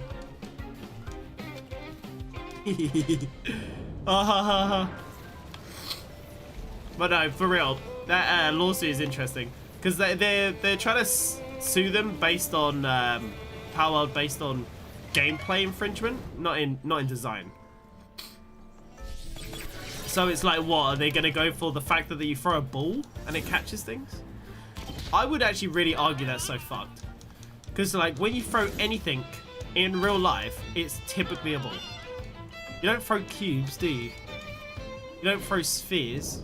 Like, no, you throw spheres. But like, you don't throw like cylinders. You don't throw like, it's just, like this, you could say cylinders in like a spear. Like what, are you gonna throw a spear to catch something? I guess, like what? It seems like, why do you think Pokemon came up with a Pokeball anyway? It's such a, takes 2 seconds full. Like, it's obviously going to be a circle so it can fit in your hand. Or again, I guess it could be a frag spear. Like Temtem does the cards. Imagine if Yu-Gi-Oh tried to sue Temtem for using Tem cards. Like, it's such like a fantasy trope that they don't even own it. Magic the Gathering tries to do that too. Like, it'd be so dumb. And at that point, I guess they're gonna have to sue every monster game that uses eggs. Oh, was that you breed in those eggs? I guess Sega's coming at Pokemon because Chow Garden exists or something. Something eggs something. Chow Garden came out before like Gen 3 eggs. Oh my god. Breeding methods, they could totally sue. Admittedly, if they have a patent, it's obviously different, but I feel like there are some suits out there that fail even if you have a patent, right? Because it's just so general gameplay. It's not like a specific system. I think all Power World will do, if it is based on like the Pokeball system, all they'll do is literally just showcase every other game that has a ball that you throw at things to catch things, because there are thousands of examples, and they'll basically just say that the pattern is reaching, I guess. It's like, you know, it's not, they don't even do like a red ball. I'm pretty sure it's a blue crystal, isn't it, in Power World?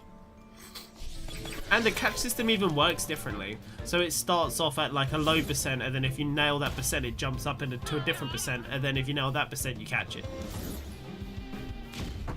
Whereas Pokemon's just a flat rate. Like, it doesn't mechanically even function the same.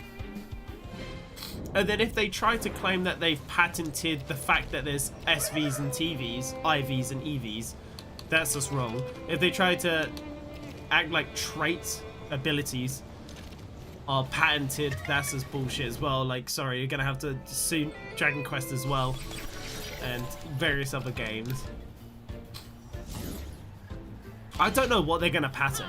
Like, what have they patented that is worth? And they said multiple patents. Like, what's it gonna be? Did they patent slavery? Did they patent? Like, what the fuck did they patent? Pokemon doesn't do anything that unique that everybody else does in the industry at this point. Maybe the camp system. Having monsters around a camp and doing chores.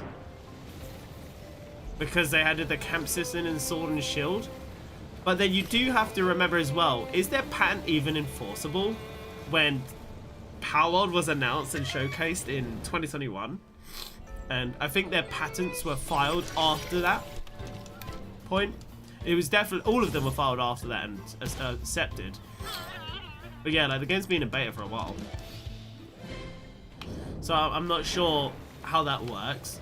I just can't see it going. And also, I think they tried to do another patent infringement thing, maybe with the Xenoblade devs. I can't remember who it was, but they've lost basically. It was settled. Nobody won. Nintendo admits no wrongdoing, and other company admits no wrongdoing. Don't know who got paid out or whatever, but yeah, it's just interesting. And it's also super toxic. Just another reason why Nintendo's just super annoying. You can't even make mods on Pokemon without them trying to DMCA you. Can't create a monster game apparently if you're an indie dev without being sued. And the thing is, guys, it's not even an argument about the designs. Like, you can think the designs are similar you want. That's actually not even why they're suing. It's not even a factor. Like, that's just... Yeah, they might look similar here and there, but yeah, it's just not in the discussion. Because it's not what they're being sued for. Even Nintendo was like, yeah, we won't win with that, but our patented gameplay. Walking around a laggy field. That we can sue. Maybe they patented like trainer encounters or something. Like, who fucking knows? Who knows? Because I sure don't.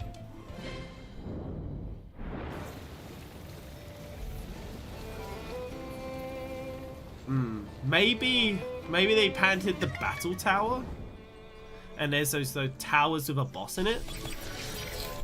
That's just so bad though as well. Like, imagine if Ubisoft went around and started suing Nintendo for their tower system to unlock the map. Like, every company does that shit. And it's not even a...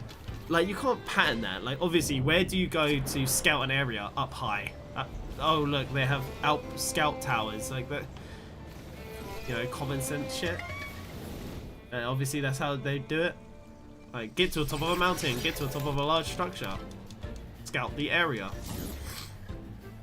Yeah. It's really sad that Shadow of Mordor, Shadow of War, patented the Nemesis system as well. That one is so specific though, like, I can see how that's enforceable. But it's really sad that it was patented. It just stifles creativity. But yeah, I don't know what specific system that they could have made a patent on, yeah? Can't think of it. I was gonna say, maybe they patented a monster walking behind you. Like, no. Can't do that. Maybe it's shinies. No, Nexomon's fucked then. Temtem's fucked. Everyone's fucked.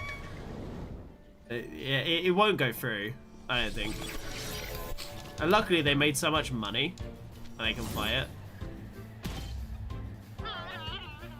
I feel maybe, at least adults, hopefully are getting more and more sick of the Pokemon's, like, stuff that they do. From performance in their games to, I don't know, just treating the community like shit. Even, the fact that they made getting Pokemon illegal, like, illegally in tournaments is banned. But you can go find videos by Blissey that literally just show that it takes, like, literally weeks of your life if you needed a specific Pokemon in a like with a certain move in an older gen game. You literally have to buy like so many Pokemon games, port them all forwards, pay for bank, pay for IO. It's just to like further milk their esports community members. If buying the game wasn't enough already and investing all the time on learning strategies and stuff, now you like you gotta get that subscription going, man. This is really, really weird. I think Nintendo and PlayStation are gonna do, like, part of me kind of wishes they do it as well, is that they literally fucking crumble like the Wii U and the PS3 again. Because it gets like so comfortable, and they, like, both companies price gouge. It's really annoying. They all get so comfy that they just like the PS4 5 Pro. Oh my god. A mid-generation refresh. Like, if anyone bought a PS4 Pro, you know that value isn't that crazy. It's good, but it's not that crazy. Not to warrant that amount of cash. Like, you know, developers actually need to develop for that new hardware. So it's like, what games, what device does PlayStation have right now that doesn't get games? Or versions of games? I think, and it's PlayStation VR. It doesn't sell enough for developers to make content for it. So it, in its own way, it kind of cannibalizes itself. PlayStation Vita cannibalized itself. PlayStation 5 Pro, even though it might be a simple patch, it will also cannibalize itself. PlayStation's not going to do an exclusive just for the PS5 Pro, same as they barely do exclusives for the PS5. They're still doing it for the PS4 because it just makes more money. You're paying for frame rate, sure, but you're better off just waiting for the PS6 or buying a really high-end PC and getting way more features at the same price. Go get like a Steam Deck for portability or something. I don't know. Just wait like a year and a half, 2 years, and then we'll probably have the PS6 announced already. This generation has been a bit flaccid, man. Even Temtem and stuff, the games I'm playing on the regular, or what, like 2021, when the gen came out, even a little bit after, and it's like, yeah. The games I'm also looking forward to are ports of really old games. PlayStation doesn't even make new games, for the most part. Like, compared to how many remakes they push right now, it's basically what Nintendo's doing and they're copying it. And it's kind of pain. I didn't like it with the Switch, and I don't like it. Like, the Switch is, like, how many Mario games did we get on the Switch at 3D? 1. Unless you count Bowser's Fury, which is a port with a small DLC that lasts like 6 hours. And it's honestly basically a big hub space. The amount of like 3D Mario content is pain. If you go back to like the Wii, you got Mario Galaxy, Galaxy 2, and then if you do want to count Super Paper Mario, which did have the 3D element. But there were those ambitions there, like, and there was all the Mario parties. We got so many Mario parties per gen. Admittedly, thankfully, they did do Jamboree, but Super Mario Party was mid as hell. Then we finally got the remake, Superstars or whatever it was. Yeah, now we're getting another port. You got yourself a T? Nice. I got myself T too. Yeah, just, this gen is just cringe. At least Microsoft's working on new games. And the new games that PlayStation has been working on is just multiplayer slop, to be honest, that no one cares for. The Last of Us multiplayer, it's gone. Didn't do anything. Wasted a lot of time. Concord, slop. Wasted a lot of time. We did get God of War. Did get, actually no, God of War is last gen as well, isn't it? It's not even next gen. Like, next gen games, what have they actually made? Was the new Spider-Man game wasn't truly next gen. They're not making any next gen titles. They're kind of doing an Ocarina of Time to Majora's Mask. They already have everything made, and they just kind of make a second game from those assets, and obviously they improve it, but you can tell there's like no leap. Like, we had a hardware leap, but we haven't had an in-game mechanics leap. Like, what is the best game this year from PlayStation? Probably Astro Bot. What does it do? Actually adds loads of objects to the game, physics-based content, to a platformer that literally hasn't been done because the hardware previously has never been good enough.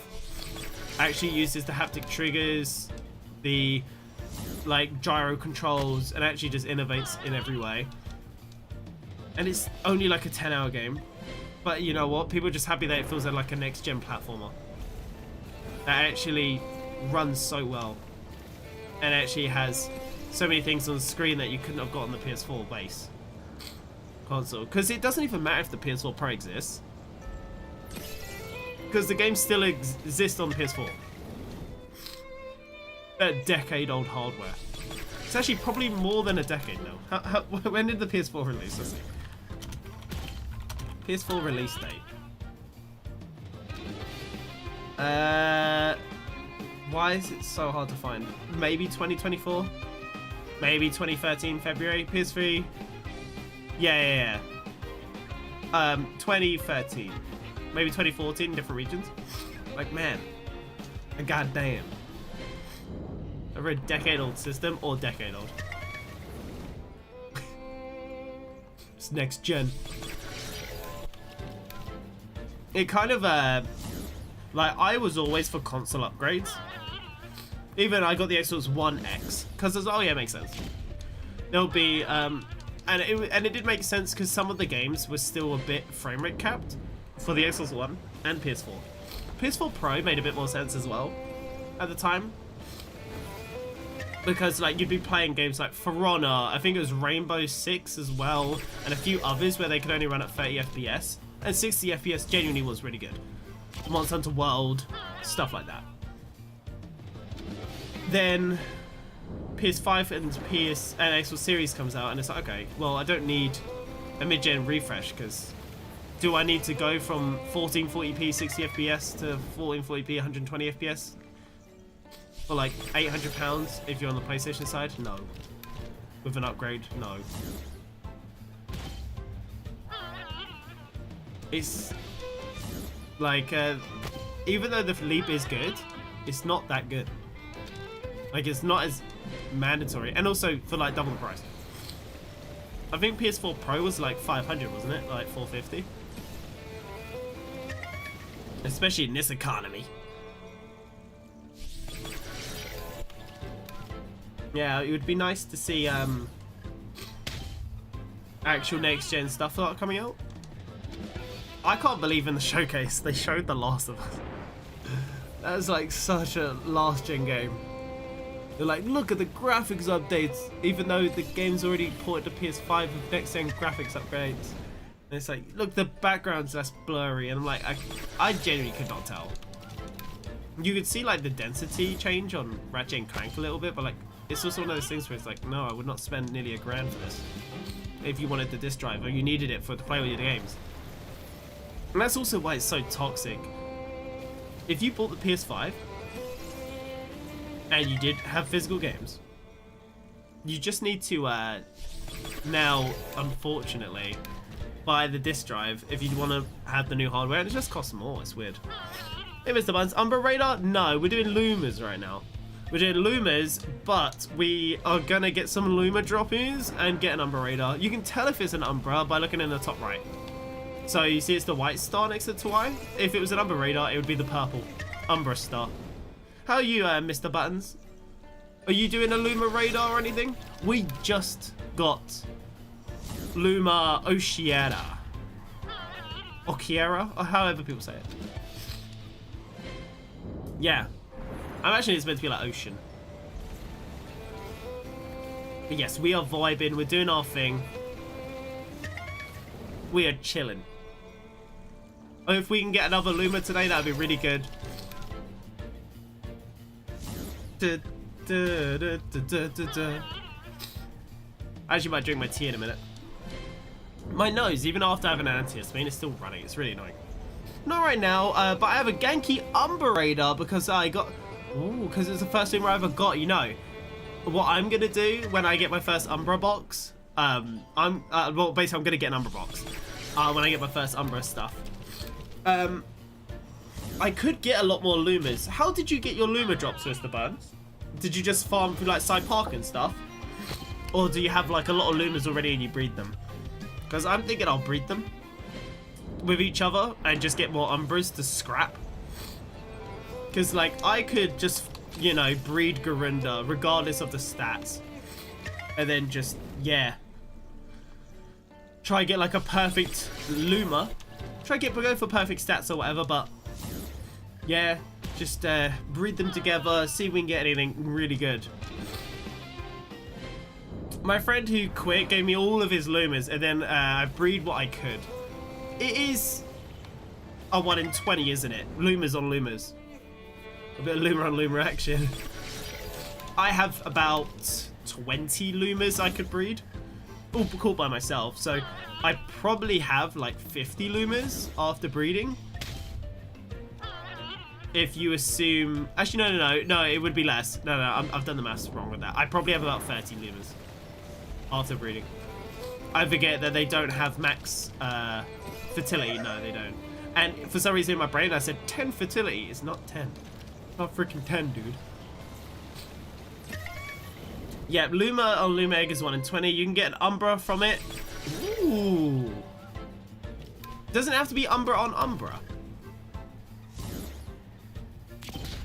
Oh, that's really interesting.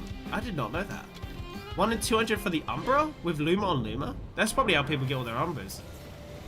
I thought the only way to boost the Umbra rate was the radar. Umbras have no fertility. Well, you didn't know that. Ah, so there you go. I see. Yeah, I don't own one. You see, I did Gallios. I've been playing for like 100 hours or so. Not seen one. Probably had like 20 Lumas. How many have I got now total? Yeah, 24. I think when I beat Gallios, I think I had like 8 or 9 Lumas. Getting closer to 20 Lumas since I got it. And, yeah. No Umbras yet. I would say I am statistically due a Umbra. But that's not how that works. I am probably due one today. Even today though, like most of these radars get to like 200 encounters. And there's so many Grinder raiders, like, yeah. I had 2 full odds. What do you get? 1 second. I had 2 full odds Lapinite. I've got a Lapinite radar right now. And an Umbra when trying to raw dog hunt Grialis. I was going to get a Grialis radar prior to this, but Bambi in chat was suggesting we do a bit of Tawai, so I thought why not. But yes, I'm out of feathers now. It's a little bit pain. I want them to start, if you've ever played Borderlands, I want them to start giving away like codes for feathers on their social media. Like literally, why not? Every time they post, just give us 200 feathers. The games are not making money in a sense. It promotes people to retweet and stuff, I think. It would be good for them and good for us. I would like it if they just, like, they give us feathers on the newsletter, but it's so rare. And if you could just like take a break from the game, hop on their like social media and just get like 400 feathers, something, get a radar going, it can get you back into it. I know it helped me get back into it. Like, I hadn't played for a bit, but I kept redeeming the newsletter feathers. I came on, had 2,000 feathers. I'm like, and now I'm hooked. Got 3-4 radars to do. And now I'm back. But now the feathers are at 0. Oh god. I think I've redeemed all my kudos, yeah. Yeah, like this is 600. Capture, evolve, or hatch 50 different Temtem species in their Luma form. I need it. How many hours have you got on the game, Mr. Bun? I imagine you must have like 800? Just based on the amount of Umbras you got. Have you done quish fishing? Yeah, I did it in 13 encounters this week. Oh. Yeah, I had a quest. Do 15 untamed fishing encounters. I was like, okay. Got to 13. Oh, my 5 of 5. Nice. There you go. Done. Did it. That was really nice. That gave me like 550. Would assume nearly 900. Yeah, it sounds about right. You know, there's going to be a lot of people that start playing about now, though, and they'll get the amount of progress done in 900 hours and me for 450 hours in like 300 hours. These rate improvements are really good. Like, I've had maybe like 8 or 9 Lumas in the past 2 weeks. That's basically as many as I've had in forever. Like, the fact I have nailed 1 in 10,000 Lumas back to back, random encounters, like full odds with Bambi. She's in the YouTube chat. Is like, imagine if that was on this patch. People will have those moments, but because it's 1 in 2,000, they'll get like 3 or 4 in a row if you take the same odds. Yeah, you've been playing since 2020? You put a star in there and you put 21 in the middle. Don't know what date system you run on where you live, but I imagine it's 21. I think 21 was when the game launched. And 20, I guess you probably mean 10. Let's see when I started. Yeah, so I'm 21. First, 24, 21. I took a lot of breaks though. Maybe you could have played in 2020 during like the early alpha if you did the Patreon.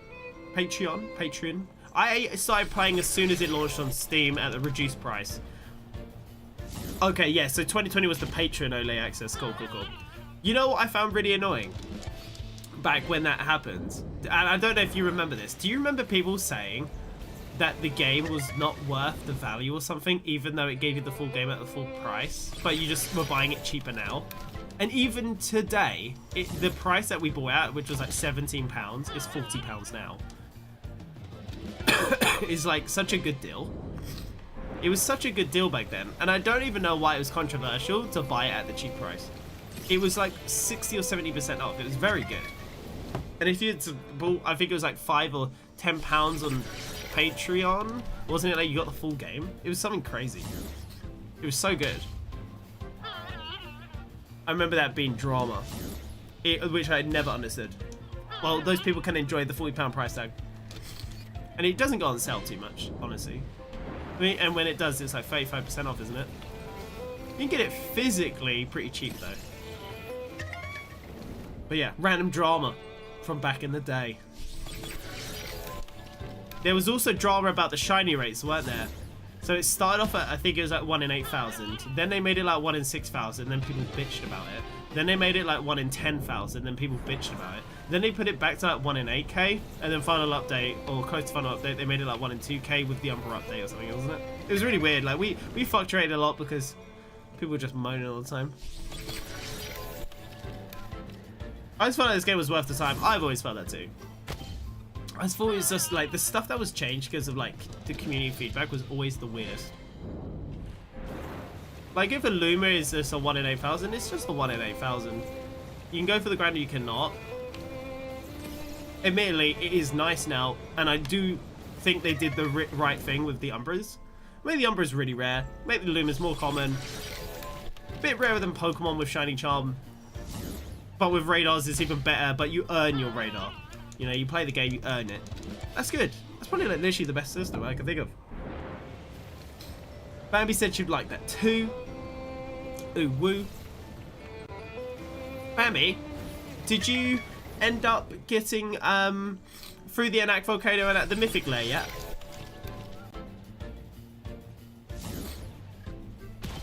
I never looked into the balancing of the Thames though in this game. I imagine there was some really disgusting multiplayer comps. I honestly dodged it until today. I actually queued my competitive matches and I failed them all last season. If it changed, did it change yet? Or is it still the same? Yeah, I lost them all. Actually, no. I actually won one because someone conceded before me. I was like, oh damn. I just wanted the rewards. They say you get seasonal rewards for doing your matches. Yeah, I bet comp's really fun. Like, don't get me wrong, I'm sure it is. I just don't have, like, built Thames, and I can't be asked to showdown it. I'm not that interested in it. And because the player base is a bit smaller now, it is hard. Like, even in my unranked matches, I had someone fight me with a full team sweat comp with, like, basically half Umbras, half Lumas. And he was, like, a grand champion or whatever. I'm like, honestly, I would love to just battle people online and get rewarded, but sadly it is only competitive. So yeah, I'm not worried about the rank. Like, I don't care if I'm in bronze. Literally, I could care less. I don't even look at that stuff. I like Luma hunting, but it's like, yeah, there's a lot of feathers there, but it's like win 2 matches in a row or something like that. Yeah, it's just a lot. And I say it's a lot, but when you don't care to think too hard after work or something, it is like, yeah, no. I'm good. Very rarely do I be like, yeah, I want to play multiplayer. Most of the time I'm too busy doing layers or just getting feathers and stuff. And it is good for feathers, but you know what I mean. I'm not a PvP guy at all. I like my Luma hunting way more, yeah. Like, competitive doesn't even go on my radar when I think, oh, how should I get some feathers? Like, the weekly win 10 games. If that was win 4 games, maybe, 3 games, I would maybe do it. But 10 games, and you need to win. That, realistically, like, most games are coded algorithmically, sure, to actually give you like a 50% win rate. Like they're pushing for that. If you're above 50%, you'll get like slightly weighted matches. It'll be a sweat fest, MMR type stuff. It's sway, like you see it on COD, you see it on all multiplayer games. I imagine Temtem's kind of the same. Like if you're on a bit of a winning streak, it'll probably set you against someone with a higher rank than you. Like it's more likely to weigh it up, and if you're losing a bit, it'll probably weigh it down. Like if you're in bronze 2, it'll give you like a bronze 1. And vice versa, like it'll just lean up or down. But yeah, I was doing unranked and I got the absolute sweatiest games. And I was like, I know it doesn't know where to put me because I'm unranked, but it was horrible. I was like, yeah, no. I literally cannot be bothered to try brain power sweat my way through this. Just to like, what?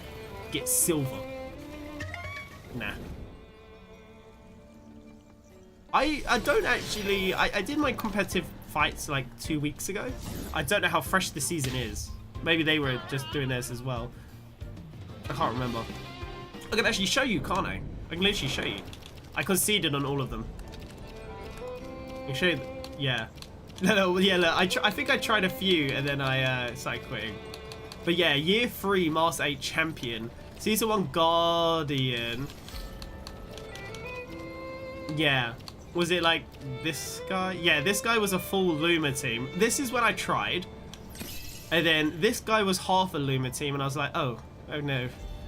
No, he was actually had more Lumas than that. Yeah, about half, I guess. I think the Minx was Umbra and the Anakarok or whatever. And then I got a really easy fight and they just conceded instantly or something like that. Like this guy, he just conceded straight away. I was like, yay! It got more and more balanced basically. And this one was close. But I lost. This one was fun, it was close, but basically I misread and that was it. I was like, okay, I concede. But yeah, this game, trash. This game, trash. This game was actually really fun, but it was close. And then this one, I won on the first turn, basically. It just kind of ended so fast. I think I started up and I like double killed him instantly. Dude clearly hasn't trained his Thames, but he's probably looking for the same experience as me. Just want to like hop on, not ever like, admittedly my team is trained, that's why I killed him. But like, yeah, just don't have a complete sweat comp. I was using freaking Zalbian, dude, like what? The update brought in the new season. I recognize some of these peeps.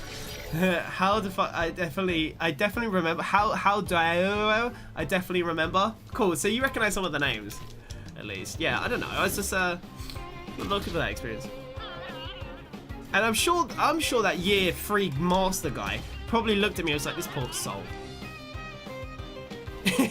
He's doing his first comp match ever, and I'm just like, I know how to battle. Like I'm not an idiot, but. Yeah, I'm not in that bubble. It's crazy that you get even matched with a champion. No matter the season, if you know what I mean. Because they clearly must have a pretty good team to, even now, even after changes, like surely the team's not going to be completely neutered. There's lots of LS in the YouTube chat. LS? Eyes? Maybe it's an I, maybe it's an L's. L's. What's an L's? I haven't made it to the altar, but I need to get more types of the synergy thing. Yeah, you have to keep going outside the volcano and coming back up. It's a bit pain. Yeah, what's your question, my friend? I did like a little bit of a competitive comp on multiplayer Pokemon Sword and Shield, funnily enough. But even that wasn't the funnest either. I realize how hard it is to get Thames that kills golems for leveling. So I want to breed some Sanabees. With Mad Teleport, do you need any? Oh, no, it's okay. Zambies. No, I'm okay. I basically just use the Ahoy and I use somebody else, and it's not the most optimal, but most of the time it kills, and if it doesn't, the burn kills them. And I got enough learning aids that I level everything up in like 40 minutes, 30 minutes. And we've got quick battle now, so there isn't like long animations, regardless of who you use. You know, like back in the day, we used to mid-max Hazrats with plasma beam or something like that, because it would just be a quicker animation. Oh, good times. Sammy can one-shot them every time. You know, as well, the reason why I'm like, I know it's fine, because one day I will get a Luma Sambi, and then a Luma Sambi, then a Luma Sambi, and a Luma Sambi, because it's something you TV farm. The baby. Is it Mitty? Whatever it is. You gotta do it for the TVs. So it's fine, honestly. It's fine. Thank you, though. I'll probably get a Luma one soon. I've got like the Luma Reval multiple times. I've got a Luma side pack for HPTVs. All of these are like full odds. You do just get them passively over time. And I'm sure they're almost due. I've probably killed like 1,000 plus of them already. And who knows, I'll get a radar box, probably get one. Also, you can turn animations off now. Yes, I don't know if you can have them on for stream. I don't turn them on for stream because if I had them on, these animations would take even, admittedly, actually. Electro Punch's animation is the same as what you're seeing, so. The animation is off though, it'd do like a lightning effect. But it also takes away the throwing out of your Tem card every single battle. Guys, we're in the 1 in 200 chance range, by the way, for 2i. We're in the final 100. The chance of the Luma spawning is at its best. Hopefully we get one. Yeah, just run back and forth for your mount ban, but you'll get it quick. Guys, I got a whiz quick. I'm gonna just leave the room and be back before the 2i spawn in. Just 1 second.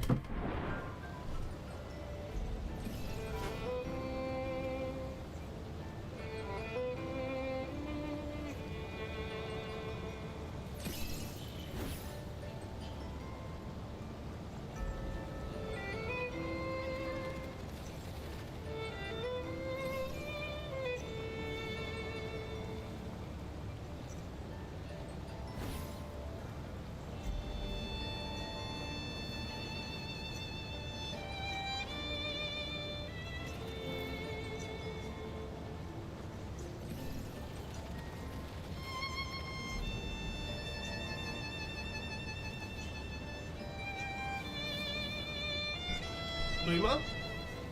No Luma. No Luma. Sad. I'm very sad. Yes, but the animation turn off I think is good. I was never bothered by it, but I was never against it either. Because people would argue that it makes things long for Luma hunting and stuff, and it really does, right? Like it does. But if everyone has the exact same like experience, is it really long or is everyone the same?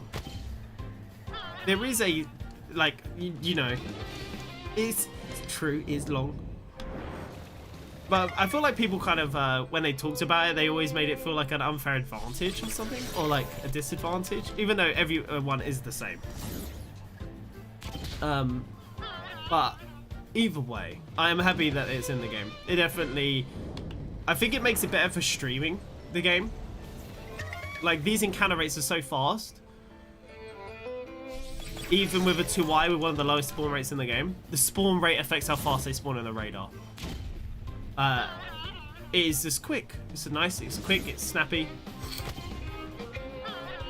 And it's chill. I can imagine for competitive though, it can probably be quite jarring. If you have yours turned off and they have theirs turned on, you'll just have a lot of waiting. Because they'll leave theirs turned on. But that is just, it is what it is. Or does it force them to be turned on? Oh my god, sorry. I would know. It does suck for comp, yeah. You just sit there like, okay. Sitting there for like, literally, I can imagine like 30 seconds. Especially if you use something like Black Hole, which has such a long animation. Those mental ones are pretty long. Degenerate is even kind of long. You have to hear the whoa, whoa, whoa, oh, oh, oh, oh. Yeah. I would argue that maybe you should always have it turned off. Not just because it gets the games over quicker, but I guess, you know, kind of like chess. You don't need to have flashy animations where you're trying to out-mind game someone. But at the same time, if you do use like self-destruct, watching yourself explode and kill everybody is quite satisfying. So, I guess it is the best system right now. But maybe it should detect that somebody else has it turned on, and you should just see the animations because they got it turned on too. So at least you don't see no animation and then just sit there like a melon. Oh yeah, Commander, you seem to have a lot of experience. With the breeding, can't you guarantee 2 stats? So when you breed 2 Lumas, you can guarantee 4 stats are perfect and the rest are RNG? I can't remember how it works. Sorry, I'm dying. I took an antihistamine, but it's not fucking working, mate. Yes, so if you have 4 of the stats copied perfectly, are the other stats truly random? Like the other 2, isn't it? The other 3, are they truly random from 1 to 50? Or how does that work?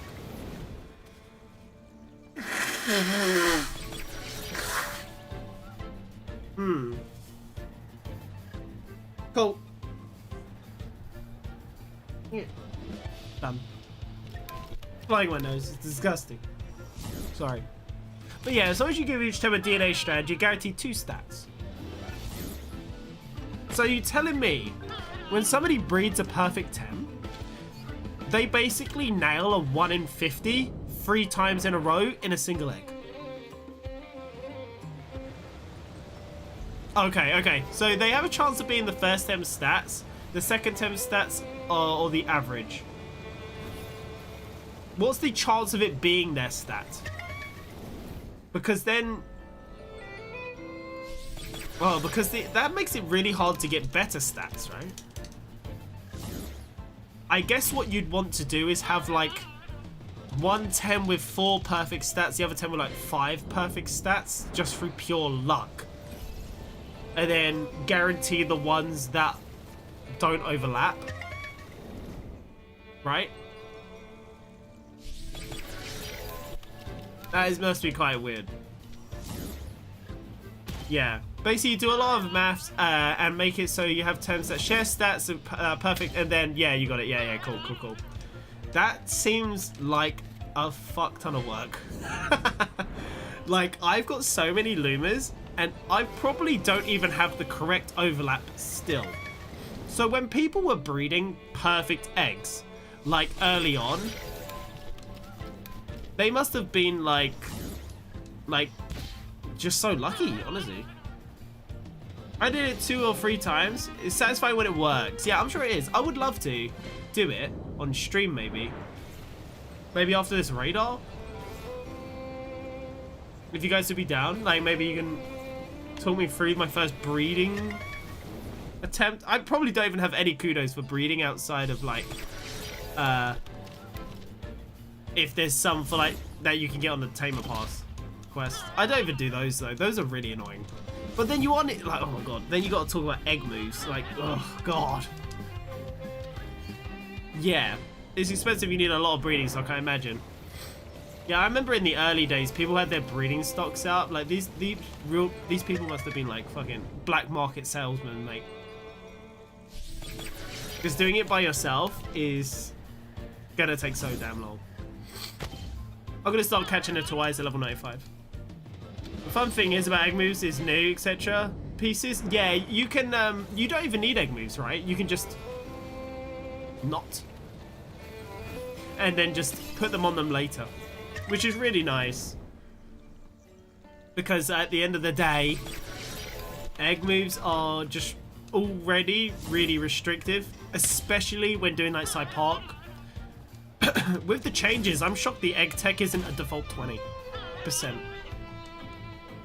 Because it doesn't add any value to the game, keeping it at 0%. Like, it's weird that the feature's even there.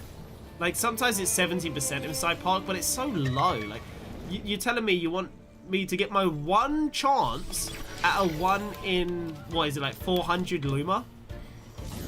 And then I actually have to hit the 17% egg tech. Yikes.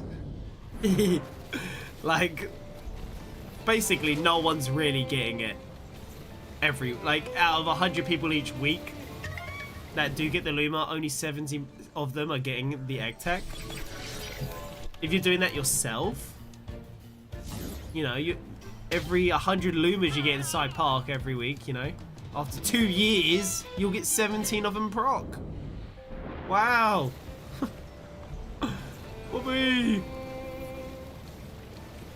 Yeah, that's like really bad. Hopefully egg tech, like at least 20% is a little more solid. But most of the time, only one of them even have egg tech, and it might not even be the one you want. The new currency is great. I'm so close to getting Matter Teleport for my second Luma Sambi. Yes, it's actually really interesting that you do that. Because I know that you must have loads of level 100s. But you're breeding to farm more XP for more level 100s. But do you find, personally, like, do you just find like a triple, like a learner plus aid, a learner aid plus, you know, maybe two-shotting something too slow?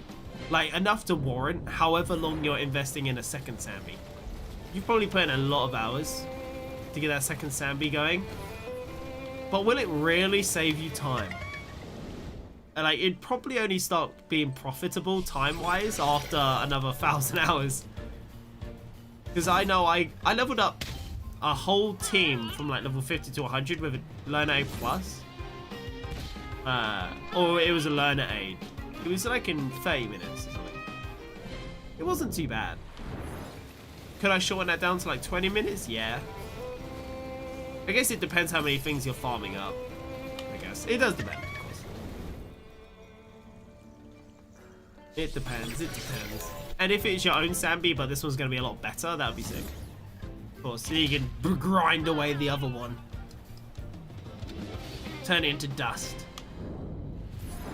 My bro was farming, I forgot their name. The little mud thing. Little muds. Where is he? Here he is. Drooply. Droply. I'm shocked that, I know Droply has a high encounter rate, but he's like, no one ever uses him. I'm shocked they only made him like 30 feathers. It feels like like the poor guy. Not only is he common, no one has him. Just give him away dirt cheap. I get it is based on the encounter rate, but it's kind of funny. I don't think anyone's using Droply out there. Poor Droply. Did you get all the altars done, Bambi? Tawai, come here. Part of me thinks I should maybe make Zalbian my first Umbra. Or try to. I really do think I'll just do the Umbra box. Yeah, I could get a Pharaoh. But at the same time, it could be a Mitmit, which would be awful. That would be like the biggest tease. Oh, perfect Mitmit. Does Mitmit even have combat capabilities? I don't even think so. Does anyone use Mitmit? I think it saves a lot of time. When you don't one-shot Procon, they can damage you. Yeah, and they can also stealth. That is like the most annoying thing. But if you use the Spanish attackers, they never stealth. Even if you resist that one top of hitting twice feels so meh. I have 2 Sammys already, but I want 2 Lumas. The second has fertility, so I can breed it and make more, so I can give it away. You're just giving them away. I mean, if you're giving them away, if you want to come trade with me, I will take it. No, you keep talking about it, fine, I'll take it. Yeah, Mimic can be strong. They're actually Ditto if they were good. Because when they copy, they also lower their attack stat or defense, isn't it? It's actually nice. He's kind of like, he starts off the turn being like a bit of a disabler. Or like a disruptor, maybe, would be a better word. A bit disruptive, probably help a little bit, just while they transform. And then when they do transform, you get the choice of who you copy. You can copy your ally as well, I believe. Yeah, you like helping? It's good. I used to do that a lot in Pokemon. I used to stream Pokemon on Mixer. And yeah, it was fun. I really like doing that stuff. Even Temtem, I've always like been down to, you know, just help people out or whatever. The amount of times people come into the chat and they don't know something is actually really common in Temtem. A lot of people have questions. I've never thought Temtem was too confusing though. Like there are loads of like really niche things you wouldn't know, which would be nice if they put it in the game, but it's fine. Like, what is the odds of a Luma or an Umbra or whatever when it's like a mythic? Had to ask. Because I don't even think that information is on the wiki. It might be, haven't looked, but asking the public chat definitely is just a quick answer. It's 1 in 500. Only if you do 3+ people, which I think is really pain. I don't think the devs were that anti-solo and duo players, but it would be really good if they like made it a 1 in 1,000 if you soloed. 1 in 2,000 is so brutal. Like, mythic layers are not short, especially if you solo or duo. They're not short. They're actually kind of long. Like 30 minutes, 20 minutes. Especially if you keep getting those 3 difficulty battles, a bit of bad luck. Yeah, I like hearing the community. I think the community is really good for Temtem. I've always said it. I've been tweeting about it for years. But like, whenever Temtem does something really good, I'm like, I always take the moment to just be like, yep. And this is why I play Temtem over the other monster battlers out there. Even like Power World. I got Power World and I'm just like, even though I like the survival elements, kind of like Ark Survival Evolved, at the end of the day, it's like, the flow is just not that addicting. There was no real flow. I initially thought when, like, early days of Temtem, yeah, the flow wasn't the best because it was like Koish fishing had no lure. That was a bit long. The mail system was good for eggs, but it wasn't giving feathers at the time. Feathers didn't exist. So it was like, yeah, and I like the money, but then the money is just to buy stuff off the market, really. Because the, like, yeah. And then radars also didn't even exist.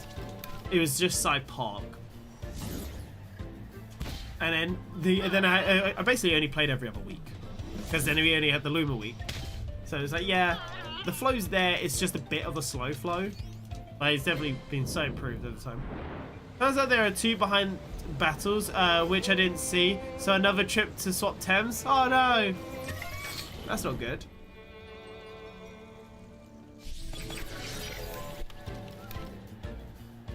Did you have to concede the fight? I did that with Gallios. I didn't realize that I hadn't been to one of the altars, and you just like, did I do this battle? Walks into it, has a bunch of random Thames in your inventory. Yikes. I kind of am still hoping they nerf the Grit Arena Tamer Pass requirement specifically, not the actual difficulty. Just make it so it's easier. There's still like a few things where I look at it, I'm like, yeah, I just don't want to do that. Like Arch Tamers, I can't even do them, and I've got 450 hours in. I've never made meta teams. I've never googled meta stuff. I've never googled how to do it, but I have a lot of fully built Thames, and they just don't synergize perfectly for the Arch Tamers, so it's just really cringe. Gain access to 6 dojo parks. No, I'm never ever doing that. 0% chance. Not doing it. 30 Tamer Pass runs, you have to use good Thames. You can't use bad Thames with that. These should be chill, but still be weeklies. Defeat 25 Thames in ranked. That is pretty chill, but you can only get 6 Thames at best per battle, but realistically, you're not going to win every game. Let's say you kill 3 of the 6 Thames every game on average. You're looking at a ton of battles to get this weekly done for 20 feathers. Like, it just doesn't seem like That value is so trash. Like, you could get koi fishing done in an hour, and it would give you 500 feathers and money and items. It's just like, these need to be readjusted, either because the rewards need to be better or the requirement needs to be better. People will say it's fine, but 20 feathers is not fine. Yeah, you get feathers as you go, if you're doing the daily quest, but if you just want to bash it out in a day, it's really bad. Grit Arena, I feel like it's another thing like the Archtamers, where you actually need quite good Tems to get to 5 Hollow Tamers. It's really not friendly unless you put in like 400 hours. And a Hoglip Raider, funnily enough, I like it, but they need to add text. Complete 300 successful raider of a Hoglip, or get a Hoglip Luma. Just so if the Luma spawns, it'll still complete the quest. You know, in the really, really, really rare case that you get the weekly Tamer Pass quest, and it happens to be the one inside Park, you know, let them have it. It's good luck. Not a big deal. It's not a big deal. Just finish a 300 raider of a Tamer, or get the Luma for it. It also gives people options of how they want to do their weeklies. It's just it would be way better if they did it that way. A lot of the weeklies still need adjusting. Like, it's mainly the feather thing. Like, Pan Sun has like almost no value to me, outside of it obviously translating to Tapered Paradise activities, but giving me 1 free ticket every week, which is really nice, means I can just do different activities every week and overall not need to spend Pan Sun on it, along with koi fishing.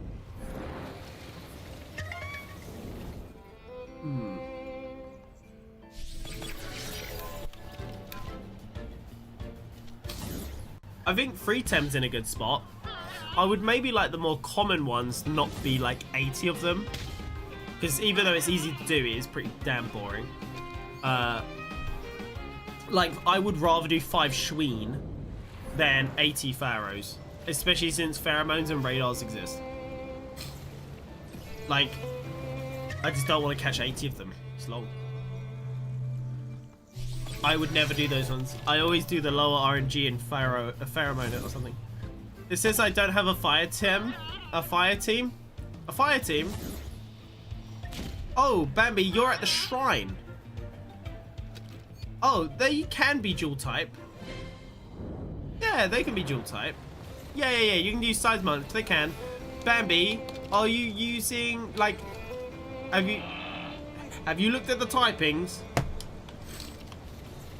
Because my guess is you're taking in Hazrat. Maybe you're going to take in Anna here. You're going to take in... Who else do you have on your team? I could check your team. I'm going to check your team. I'm going to inspect you. And I'll see if you have a... I don't know. Sometimes I look at some Temps and they look like a certain type, but they're just not, though. Barbecue, the creature of the night. That looks fine.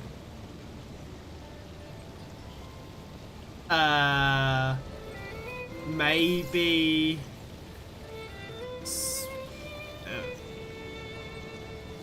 Anatan is crystalline fire. Yeah. Is it not letting you in? Oh, Bambi, you need to make sure to not talk to the main person and start at the bottom. Do you remember when we played and you went up to the main person and spoke to them? You need to fight all the minions on the way up as well, yeah? That looks fine.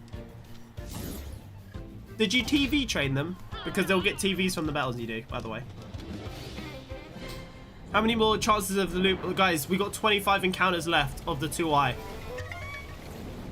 50% chance, basically, across these 100 fights for the Luma 2i. Please. Please. No. Do you think any of these guys are going to survive an electro punch? Shall I start like single targeting them? So if one survives, we'll cap it. Like this. Yeah. The attack T1 I think will always kill. This is getting stabbed.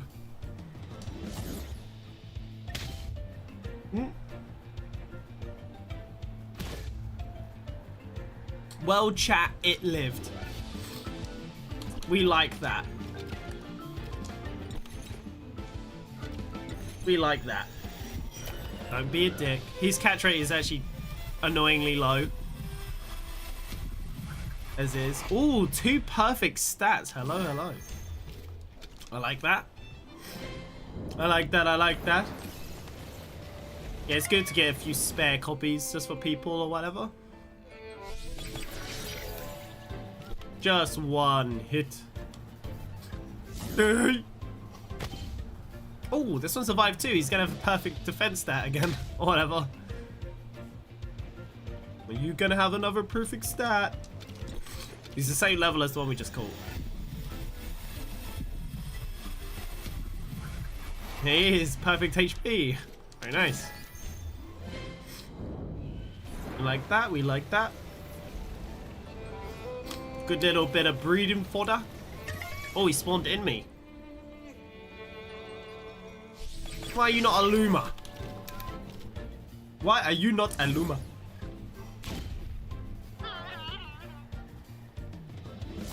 Yay! I think at level 95 they'll start surviving in general. Or so, as long as they have like above 40 SVs. I fixed it now. What was the problem? Yeah, was you talking to like these ones down here? Revel's fault? Revel. Oh, is he only a mental type when he's a baby? He has to evolve to get the fire typing. I thought he was always fire and mental. Oh. They'll be about level 60, by the way. And yeah, Bambi, did you start your TVs? Are your TVs trained? Because otherwise they're going to give you TVs. For your Luma and stuff, which you may not want. Yeah, let's see if she changed it. She's just not saying it. She didn't. She's going in. Hopefully she trained them. You can actually use fruit, Bambi, as well in your inventory to train them. There's no reason not to. Like, if it saves you time, it saves you time. Doesn't matter who you're spending it on. Mainly use it on your Lumas. There you want to use. Oh, there we go.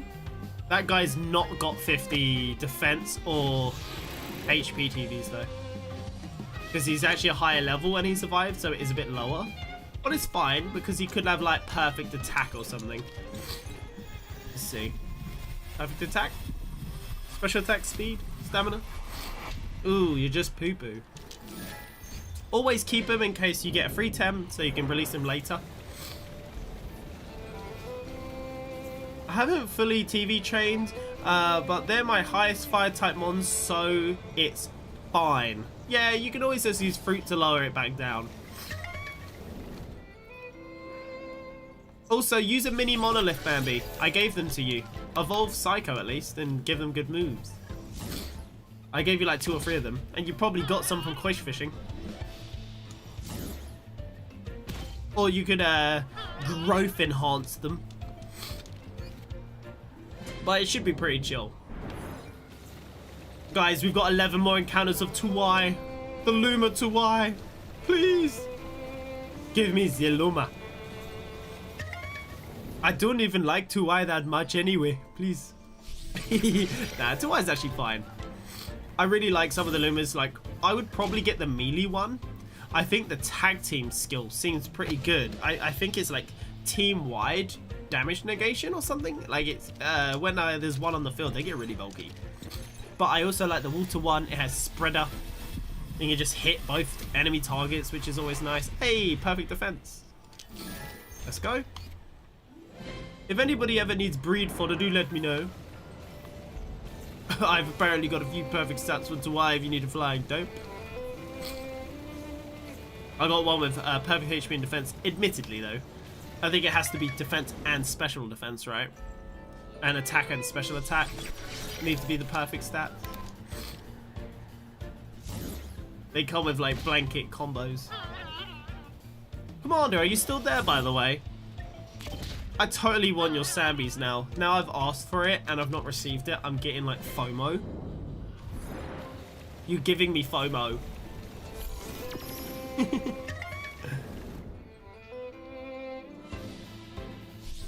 That was a really delayed Luma reaction. It was like, do we play the effect?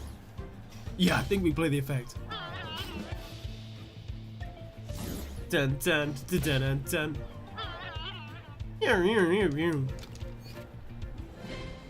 Yeah, it's only mental as a baby. I knew it with the refill. I knew it, I knew it. Da da da da da da da da da.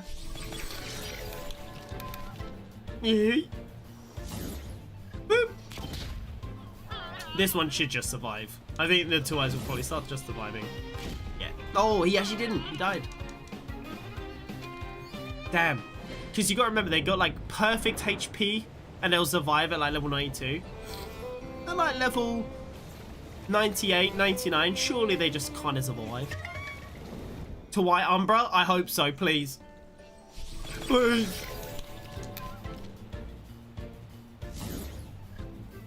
Not he was very squidgy. He must have had terrible defense and HP. Well, he was okay. We already called quite a few of these, so we got a little backlog. Last two. Please. Please. Give me a double ban, have the Umbra on the left. Please. Please.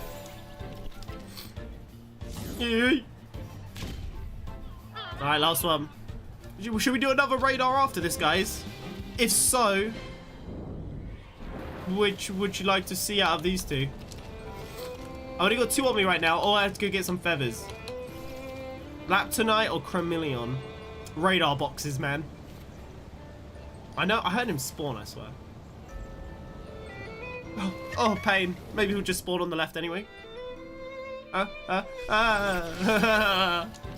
Well, we got the Luma Oshiera. Then we didn't get Luma to Y. You can't be too sad. We've still got like a really expensive Luma today.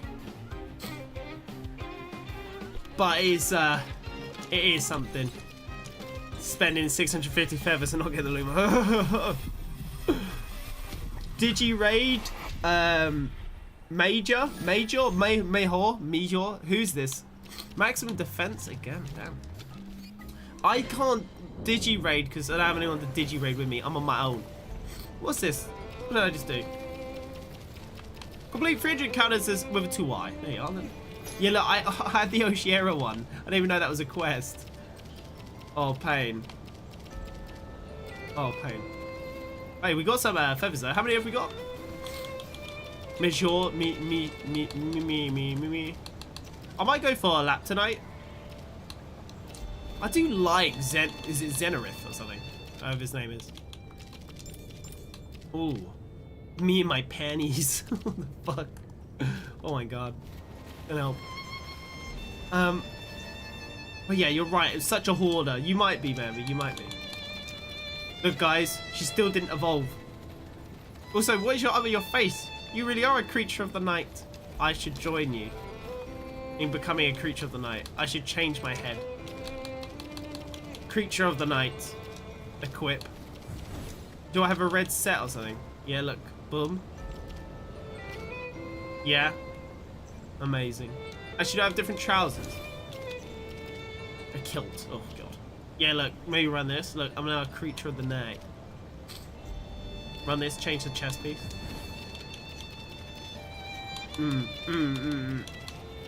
Boom. Do I look like a creature of the night? I don't know. I kind of like this shirt. It's feeling a little bit more casual. No, not die. Yeah. Look. Oh. Oh yeah, I need to do that. I need to add banned words. Or banned phrases. Cheap viewers on. Cheap this. Cheap. Any active guilds? Join me. It's not active, but bruh. Trippies. I'm not allowed to interact with Trippy. It's cursed. Join me. Oh, there it is. Inspect club. Wait, what club are they in? Sins of the past. I'll invite them. I will recruit them. They will be mine. Anyway, radar. Laptonite? I do have 250 feathers. We could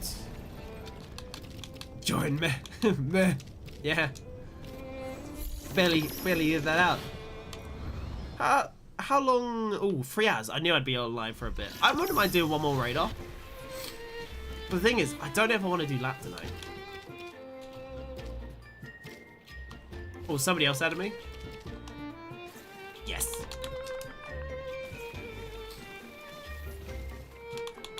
One, 200. D D D D D D D D D D D. Nya nya nya nya. Yo yo. Yo yo yo. I'm gonna grab a. There are like, I know there's some I do like Gotti is so freaking cute, by the way. Gotti is so cute. Yeah, so like Laptonite is 130. I could radar box it, Ricardo. Isn't it 240? Oh my god, guys, gambling. We're gonna do whatever comes out of the box. I swear, if it's a Faro, I will fucking cry. Gambling. FOMO! God! Fuck! Not FOMO. Fuck. Oh god. Oh god. FOMO's worth. Where the fuck's FOMO? I went past it. FOMO, where are you? I'm gonna stare at the icon. I swear I saw something blue. Where's FOMO? God, staring at the icon is way worse than staring at the name. Where's FOMO? Is it here-ish? I can't see FOMO. Oh god. It's worth a. I would digi-raid. Well. Yeah, you were 3 minutes behind. I could feel it. Nice one, baby. Yeah, too late now. I gambled, and I got a 30 feather. Oh fuck. Oh, sweet Jesus. Looks like we're doing FOMO. The radar box cursed me. Do you want to digi-raid, Bambi, maybe? I don't know. I don't know if I want to use my brain that much. We could... I don't know. Yeah, do you want to? Should we digi-lair? Let's digi-lair. Let's digi-raid. Let's do a digi-raid. Yeah, go on. We'll do it. Guys, how many modifiers can you put on that and you can comfortably win? How many modifiers can you put on and comfortably win? Waiting here for you, Barbecue. And actually, guys, we're going to do a digi-rare. Rare. But I'll be. Okay? I'll be back in the... Also, has this been here the whole time? Why didn't anyone say anything? I think it might creep down. It's fine. Yeah, I'll be back in a minute. Won't be too long. I'll be back when I make a cup of tea. Bam will be here. And then we'll do some co-op and we'll do a digi-raid.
lambers. Hello, lamb. Hello, lamb. Hello, lamb. Hello, lamb. Hello, lambers. Hello, my lamb. Hello, lamb. Hello, gorgeous boy. Want some food? Yeah. Here you are. Right. Cool. Guys. Baby's scaring me. So, of course, we shall do Anna here. Because you have to do Anna here. And if you aren't doing Anna here, why are you not doing Anna here? Because it's the only way to get Anna here. As a Luma.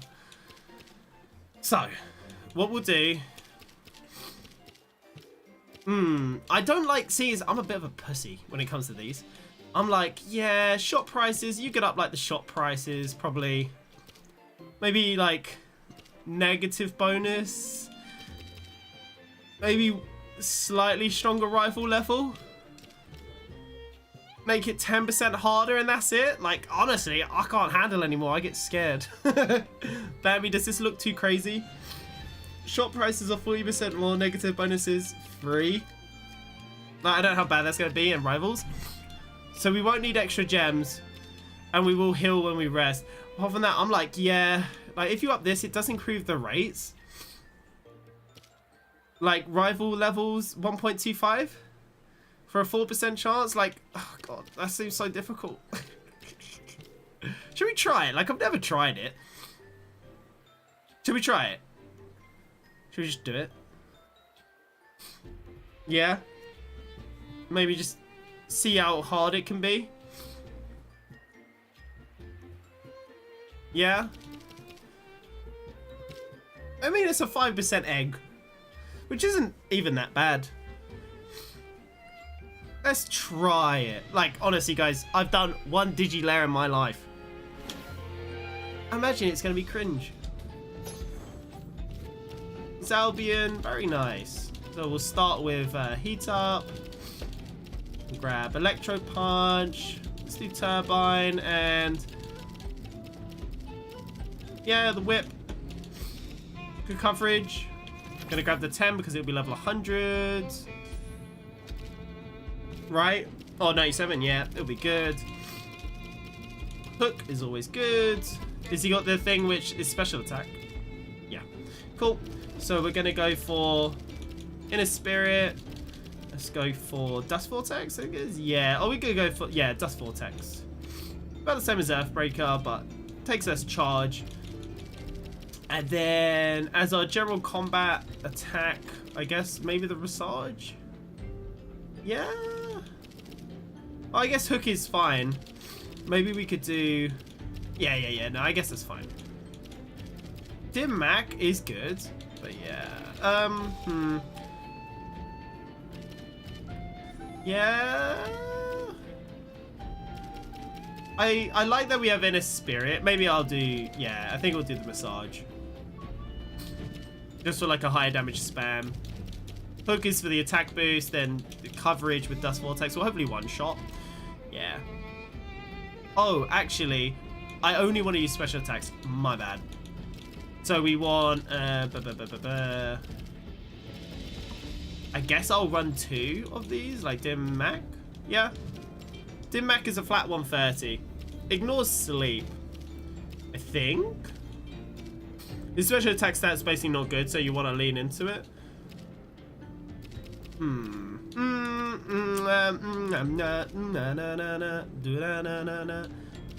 Yeah. I don't know. I've actually not really got much experience with this guy. Yeah, I guess it's fine. It's fine. Alright, let's see if we die. Let's see if we die. What are they going to use? Ooh. Weak to the Electro Punch. We're just going to rush it. Dude, level 101 off the rip. Love it. That means the last boss is going to be level 125. That is going to be so cringe. Oh, God. I see. Yeah, baby, this could be bad. Also, starting off with the burn is rough. This is going to be rough. I'm telling you that right now. Yeah, and the rock type move will be neutral. But We're all good. We're all good. Yeah, we might have made a mistake. Oh my god, it broke my radar. What? Basically, guys, if you go through a mythic lair, it doesn't break the radar. If you go through a digi lair, it does break the radar. I've been robbed. I've been robbed. It's okay, it was only 30 feathers. Bruh! Bruh, being robbed. I don't really like Fiery Heist. What's he to do? Just, yeah, they get burned, cool. Do Tornado. He doesn't really have any buffs. He could use Humiliating Smack, but yeah. Huh. It's probably better. Yeah, no, this is probably a good start. As they're also level 100s. So they just kind of hit harder.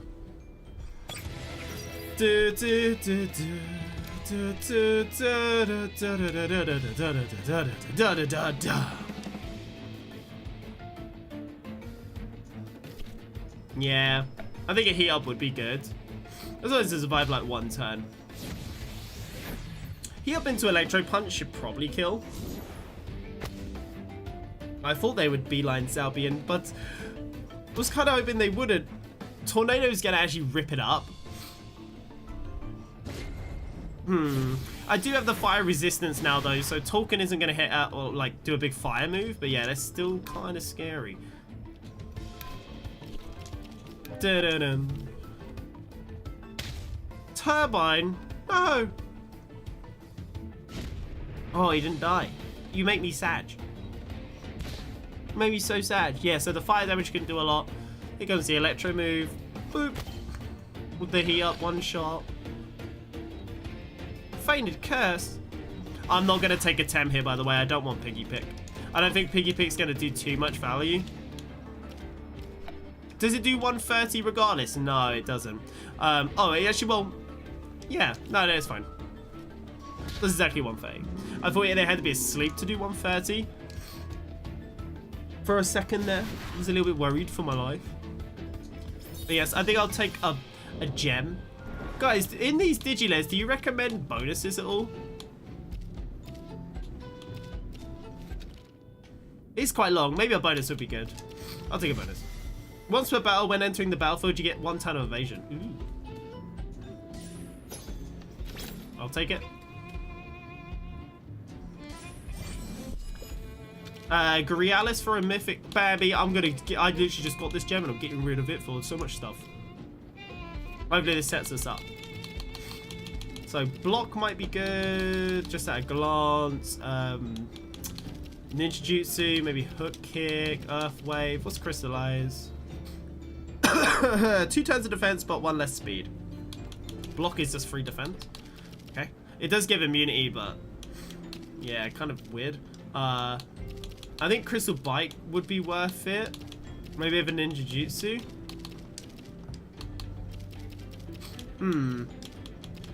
What's Awful's song? Isolation.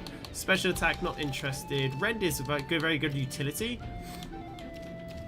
He has no opening, so we basically just need to remember to switch into Grialis. As for you, Paralyzing Poison can be good. Hologram is really useful with its super fast priority. Zen Meditation is so good for enabling. We will use maybe Wastewater. It is 80 power, but the thing is, he's a special attacker. So Toxic Gas will probably do the same as Wastewater, but yeah. Do we have Toxic Slime's physical too? Digital Threat. Its special attack is nice. What's Meditation? Just Invigorate? Okay. So I think I'll go for, I guess, Gust. It doesn't do any poison though, sadly. It does synergize with water, but, you know, that's not very good. Yeah. Oh, when they're poisoned, they also get defense down. See, that would make Toxic Gas make more sense as well. I'm going to just remember that we also need to switch into Crycrocs. Once we switch in once, everything is, like, basically unlocked. Just got to make sure to switch in. It's fine. The double box is almost always worth it. You could get Tem, you could get Crystal, you could get lots of things. So we got our items for the run as well. After attacking with an offensive technique, heal 2%, was that? Yeah, cool. War drum.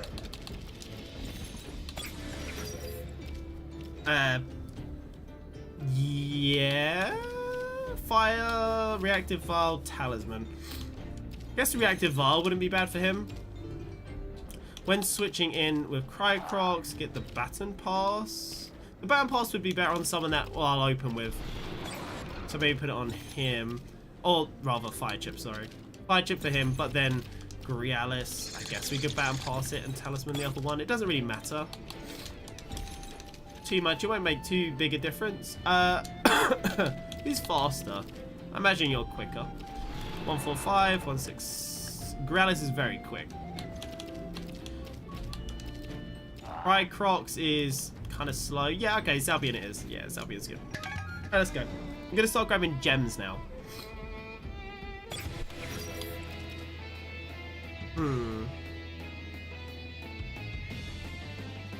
Yeah, we heat up.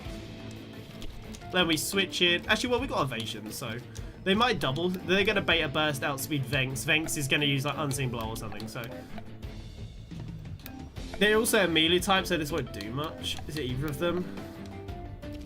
Well, we got evasion, so might as well utilize it. Oh, it actually might just be neutral for now. Gets melee later. Benefactor, cringe. Sap. That's a good thing to start with for them, honestly. I'm gonna turbine it. Unseen blow, evasion. That does also mean though, if I double this slot, turbine's very fast. So like, I'll probably outspeed Kinu if it uses beta burst, but it is a bit risky. I think I'll switch to Grialis. Would not take melee well. Cricrocs wouldn't take mental, sorry, well. I guess I could still go into Cricrocs for the poison, I guess. It is good for Kinu, but yeah, it's mainly like, is Kinu gonna... Oh, good. I was expecting a beta burst. Because life will sap... It's not physical attack. Beta burst will probably still just hit harder. Electro punch priority into Venks. Toxic gas hit both. Beep. And then toxic gas will hopefully do some nice damage to Kinu. We got the evasion, so... Beep. Oh, it wasn't as much as I thought it'd be. Defenses are down. We could electro punch and kill Kinu next turn. I think they're not going to heal anything. They're going to just lose it off the poison. Oh, yeah. I was going to say. Should do. Oh. Turbine it to be sure.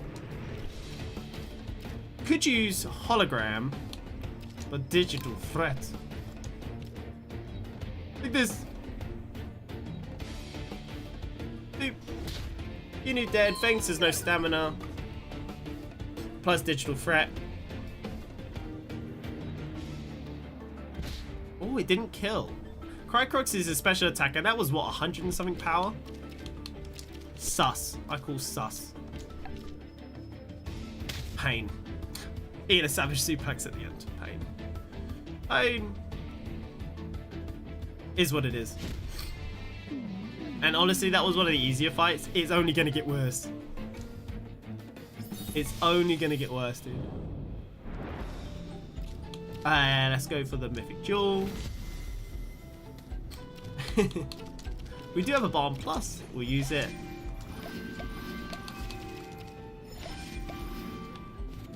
We've got quite a few battles ahead. Don't know who we end up using. Let's see. So, not the worst. Yeah, definitely not the worst.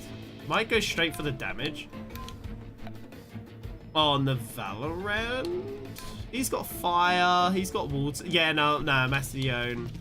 Mastione was worse. I'm just going to be like Mastione. I know he's a higher level, but we got the evasion for one turn to work with right now. So, hopefully they don't double that slot.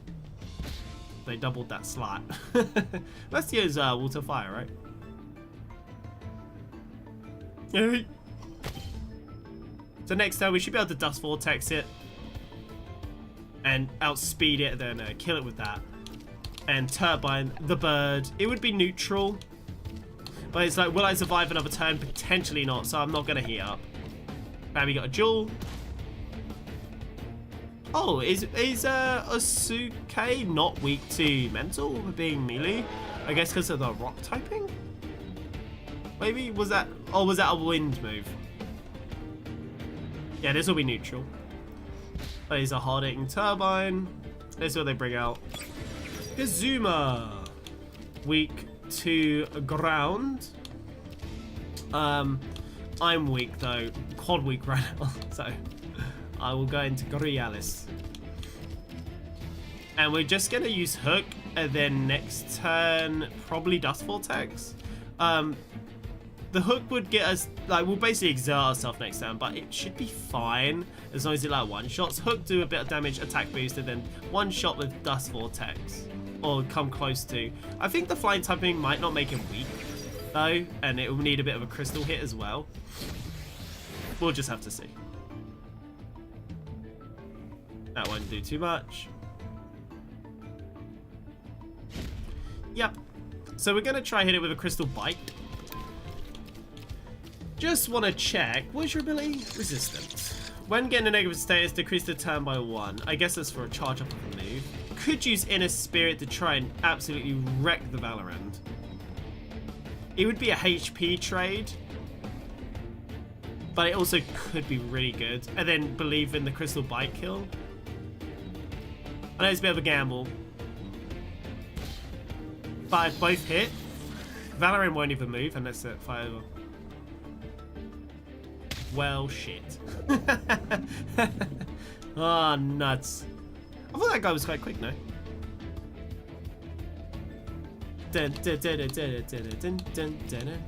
He's weak to electric.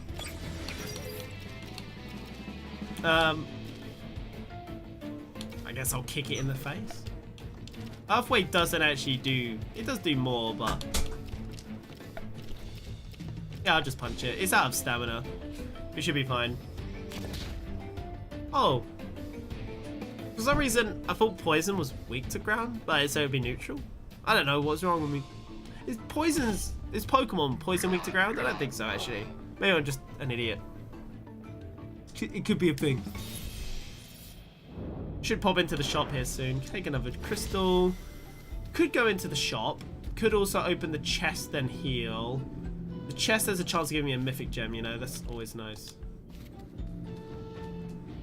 I think the chest has the potential to be more interesting. The shop is always good, but again, like, we could just shop later on. There's a shop all on its own. So, yeah. Oh, okay. Let's go for Burrow. Sharpening for the attack and speed boost. Crystal Plume, maybe... I guess the Whip would make sense, especially after doing a bit of sharpening. Yeah. Yeah. Burrow for a bit of evasion, if need be. How quick is he, actually? He's quite quick. Yeah, he's quicker than... Zalbian, anyway. I might actually take Zalbian out and maybe just do this sort of thing. That's pretty good type coverage. Now, I got a little bit of a stretch here. Where we need to try and live. I think I'll probably take the trade. Or, like, not a trade with Babby, but a trade in general. Garong will not open with a mental move. Carnif will get resistant to the melee, so I'm actually going to just hit Garong. I think I'm going to smack Garong and then smack Carnif later with Inner Spirit. I know it's nature, though, at the same time. So maybe not. Maybe go into Tolkien. Could also go into Poison. Nah, Tolkien, I haven't really used Tolkien. I think he's the weakest one, and this looks like a spot where he could thrive a little bit. I've got a really bad match here, and one of my Temtems are dead. That's not good. So maybe 1.25 is a bit rough. Everyone gets burned. There's the grass move. Just give it a smack. Yeah, these levels, it is pretty rough. For sure it is. Dun, dun, dun, dun, dun, dun, dun. This is what I kind of was thinking, like, you do a bit of magma cannon, you know? Into the fire tornado for Carneve. Maybe. Fond Whip is a 1 priority, so the speed boost would be useful. Is it what they use? Yeah, they're getting bulky too. The thing is, they're going to be at level 125 by the end. Dude, screw you and your melee move. She can't use that again though, so. Attacks increased. Okay, yeah, let's go for the, I guess, the whip. With the speed boost, might be faster than Garong anyway. Chimerian isn't exactly slow. They're not fast either, but they're not slow. Yeah, they're good. With the sharpening, it was quicker. Garong is just bulky though. Garong is weak to mental, and it's just like, yeah, don't have that right now. Oh, guys, I'll be back in just a second. Okay, I'll be back. Oh, give me 2 seconds.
Hello. How's your team going, Bambi? Oh yeah, that's right. Let's go for, well, no, mental. So I guess I'll go for melee on melee, and then Tolkien can kill. Yeah, this turn, even if they overexert. Yeah, just go for the. Yeah. Well, actually, I'll feather Gatling them. Maybe even, honestly, I might even hit hard. Grong is so bulky. Are they a special attacker or physical? Yeah, they're special. I might hit them with a tornado. And then hit them with a hook. It might be a bit overkill, but there's still one more in the back. No, sadly, all my tents are knocked out. I used one. So use one of the jewels. Okay. Dude, he's still bold for it. I know he's level 113 and Tolkien's level 81, but Jesus. He's still too bad. Yeah, the level difference is funny. He got himself, though. We'll bring out Borealis for the speed. Sambi. Oh, basically, I'm weak to melee. What's the odds of that? Sambi is quite squidgy. Does full text, like, let's just go for it. I got 2 attack boosts, I think, under my belt. I used hook twice in this fight, maybe. It's turn 2 that they're gonna delete me. So,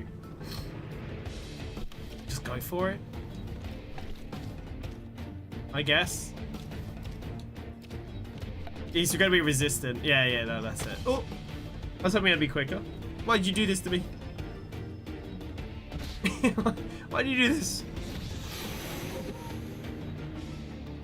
I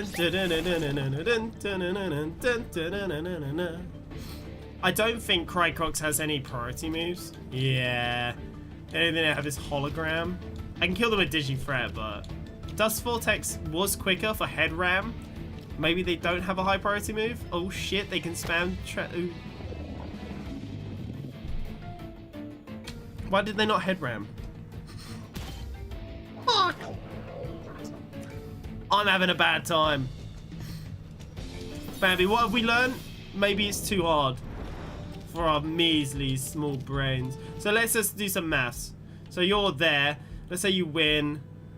You got 1 crystal, 2 crystal, 3 crystal, 4 crystal, 5 crystal, 6 crystal, 7 crystal.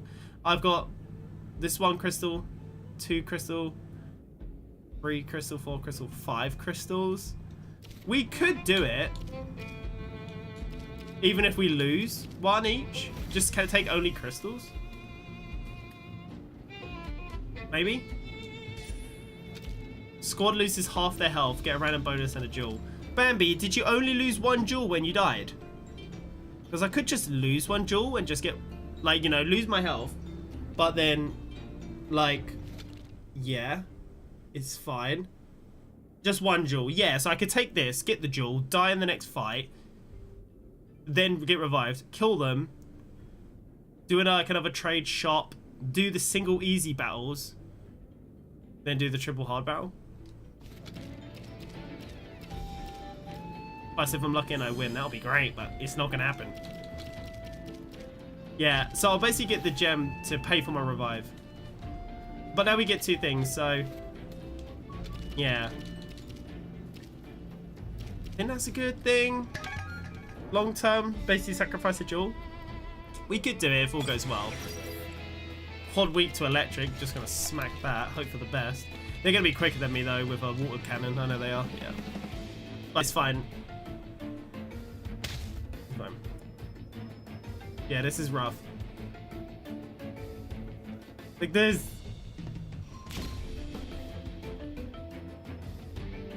It's a level 110 Grumper. I've got level 116 on my fine. It's only going to go higher.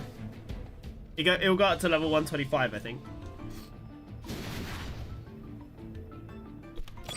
Yeah. I bet they're tanky. We could hook kick this. Like this. Hook kick. And then we're going to hopefully get the buff here. Goodness. God, it takes so much damage. Yeah, see, like, this isn't even that unbearable either, though. It's not that bad. These are all meant to be switched into, which is pain. No! My health! Okay, you did it with 1 jewel loss. That's good. Maybe take a Tem? Or something?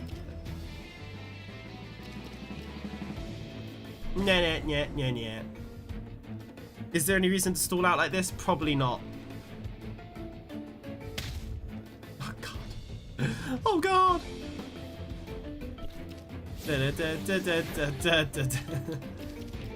No. Oh, goodness. Yeah, the bulk is rough.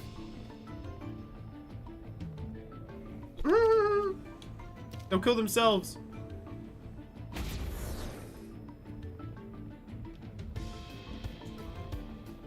Oh.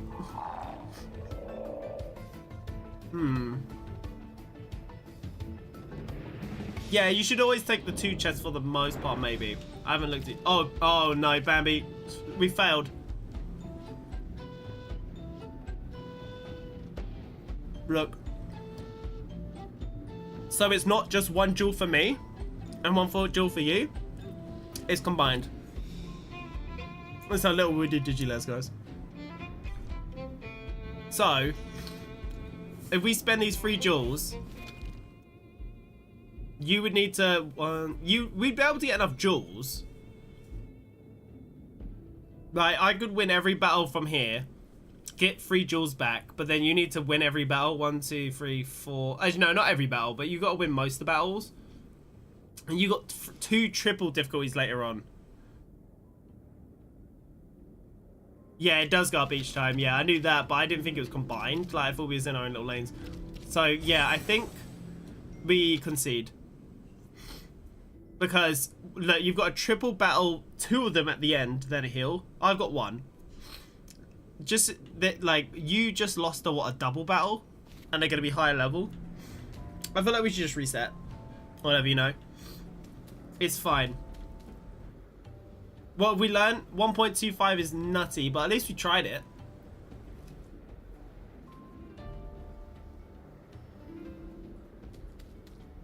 Bambi, I'm gonna quit. Because I don't think it's very doable.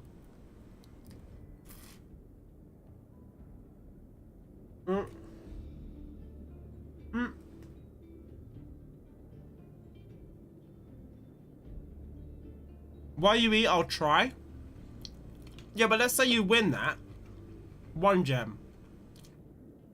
Grab that chest. Let's assume it's another gem. 2 gems. 3 gems. If you do the battle, then you don't do another battle. 4 gems. Then another battle. Then it's a triple battle. 6 gems. 7 gems. We've now got it. Great. I could do this battle, take a gem. And let's say I do those last 2. I guess... we could. But you also got to consider that they're going to level up.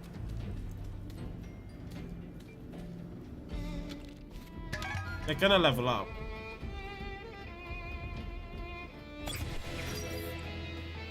No.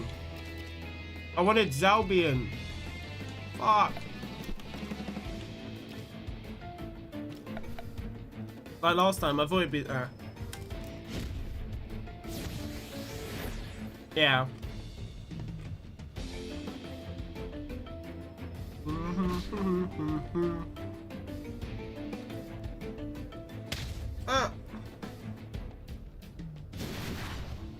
I need some electric out here.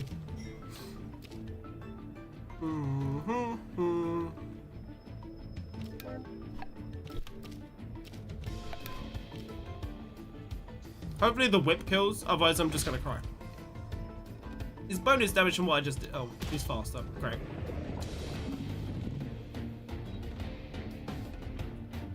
Admittedly, the whip was one priority. But my brain wasn't braining. I'm lost in this pizza. Okay.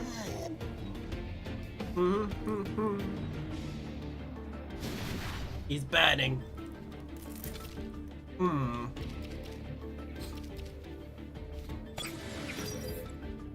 I should have known that. Nuts. I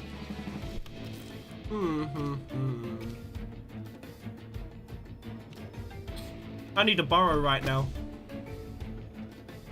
For that ruler. Just so little damage.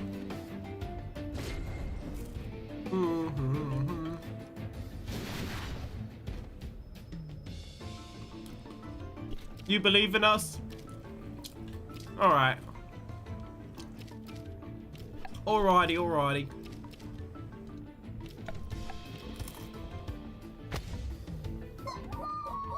I'm gonna get hit by a super effective move. I'll hit them with a super effective move. It wasn't super effective because of the nature typing, I knew that. Oh yeah.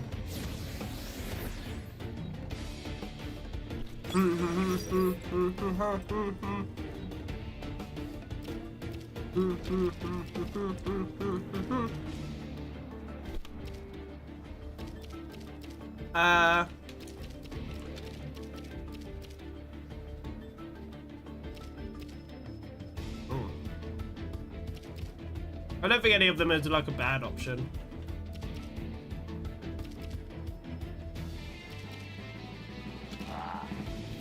Yeah, I guess. Fried Crocs. I mean, it's not bad.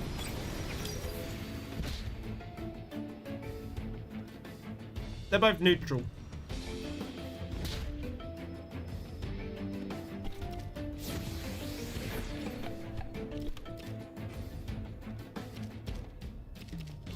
Mac. Don't forget, Bambi, when you switch, you get evasion. When the turn finishes. Yeah, that's what I said, Bambi. You have three difficulty levels. I don't think you're gonna get through. That's exactly what I was saying.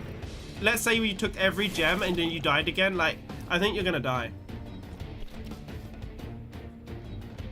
Because that was just a 2 difficulty. Do you agree to concede?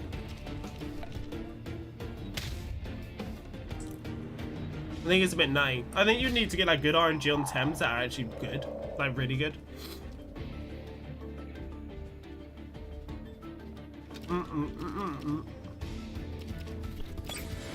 Just gonna smack and not think much about it.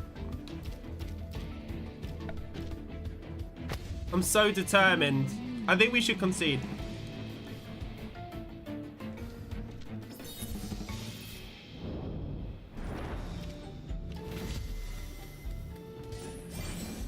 Because, like, I'd have to do a 1-1-3. That's 8 gems. You have to do a 1-1-3-3. Or you'd have to do...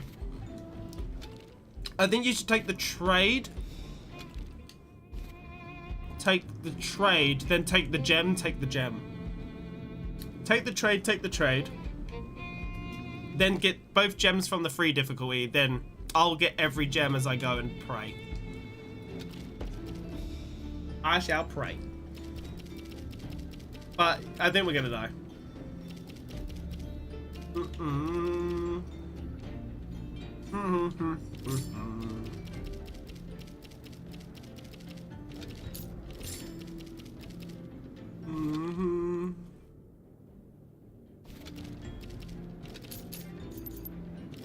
I spend all the money because we won't get in a shop. Woo!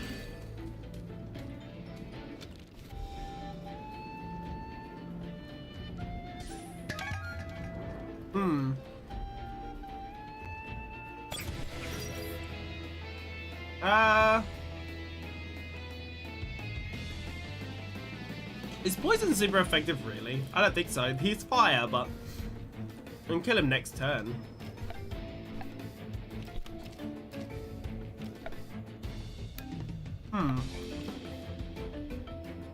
Plus evasion is always nice.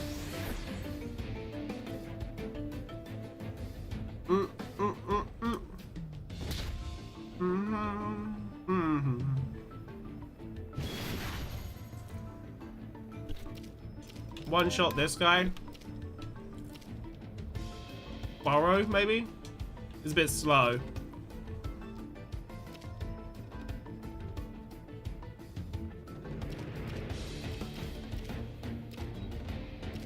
I don't know, it's not gonna work out very well.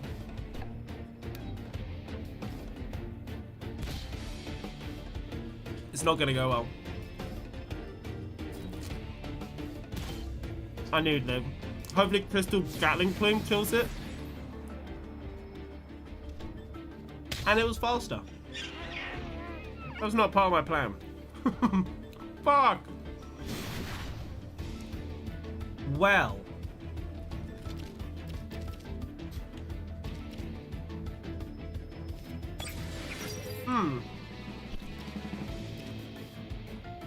That was not part of the plan. Let's hook fast. We'll hook him. Fair for Gatling him as well. I guess like it wouldn't work. Yeah, it's fine. We got evasion.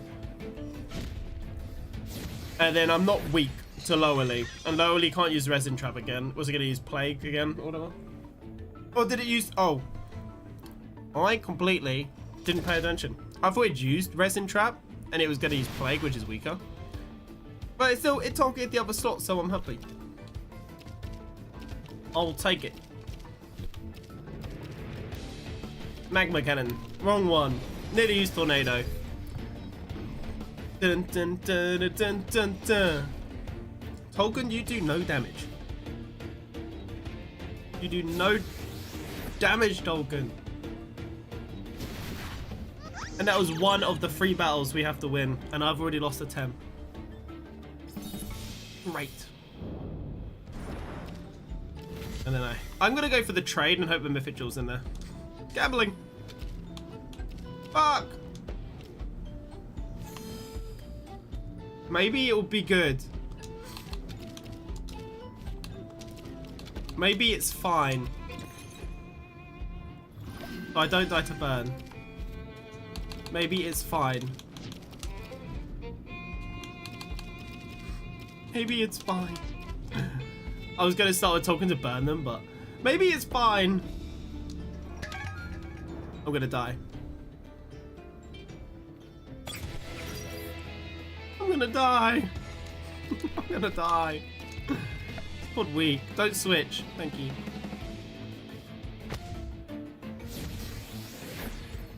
Da da da da da da da. I'm gonna die.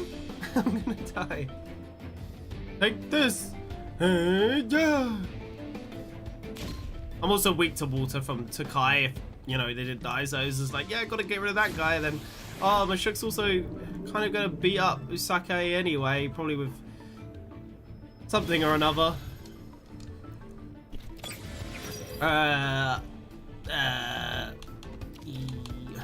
I'm telling you a lightning type. I could just stay out and just smack my Shook. Maybe electro punch again. Thing is, Piggy Pig's so quick. I know he's just gonna delete my ass. I'll turbine for the speed, maybe. Turbine, please. No. Fuck. We get turbine still, but it's not gonna do crazy damage. Attack T.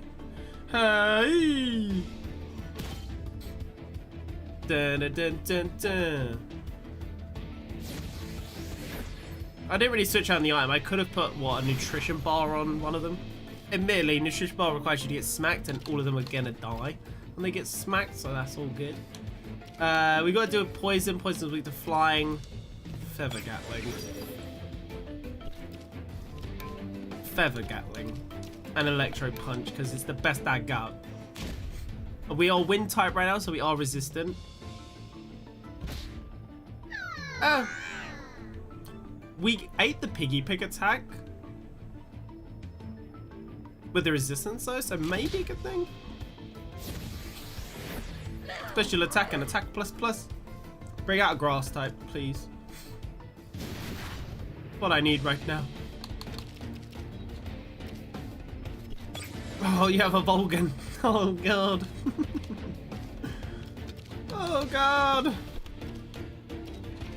Oh, whoops, wrong thing. Well. This is only gonna end well. I'm sure.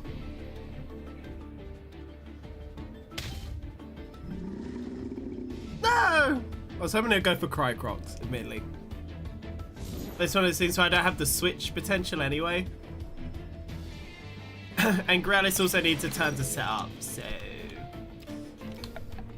Is he weak to Crystal? Trying to find out. I died, baby. The triple battle got me. The trade made me lose all my health. Oh, he's weak. Very nice. At least we know. I've never actually really full Volgan, so... Yeah, you died. Up my attack stat. Up it. You know you want to. Divine Inspiration. Die. We didn't actually get any revive items either. It's fine.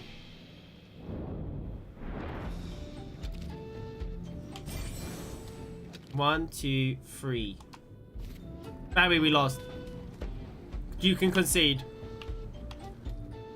You can concede. I guess what I should have done is maybe use the one bomb plus plus, but I really don't think it would have made a difference. I still had like 3 or 4 Tems to do. It was 3, wasn't it? 3 more Tems. I got through the Volgan. I don't know how I could have killed Piggy Pig, and even if I popped the tonic pluses, yeah, it would have been rough. And even then, how's your fight going, Bambi? Like, I can't imagine doing the fight I just did twice. I don't even know how you'd win that. I imagine it's already going pretty rough knowing that you got a second one right next to it. I think we learned something good though. So like 1.25 difficulty is a bit much. Like 1.1, probably pretty doable. Actually pretty doable. And yeah, look, we still got 100 feathers.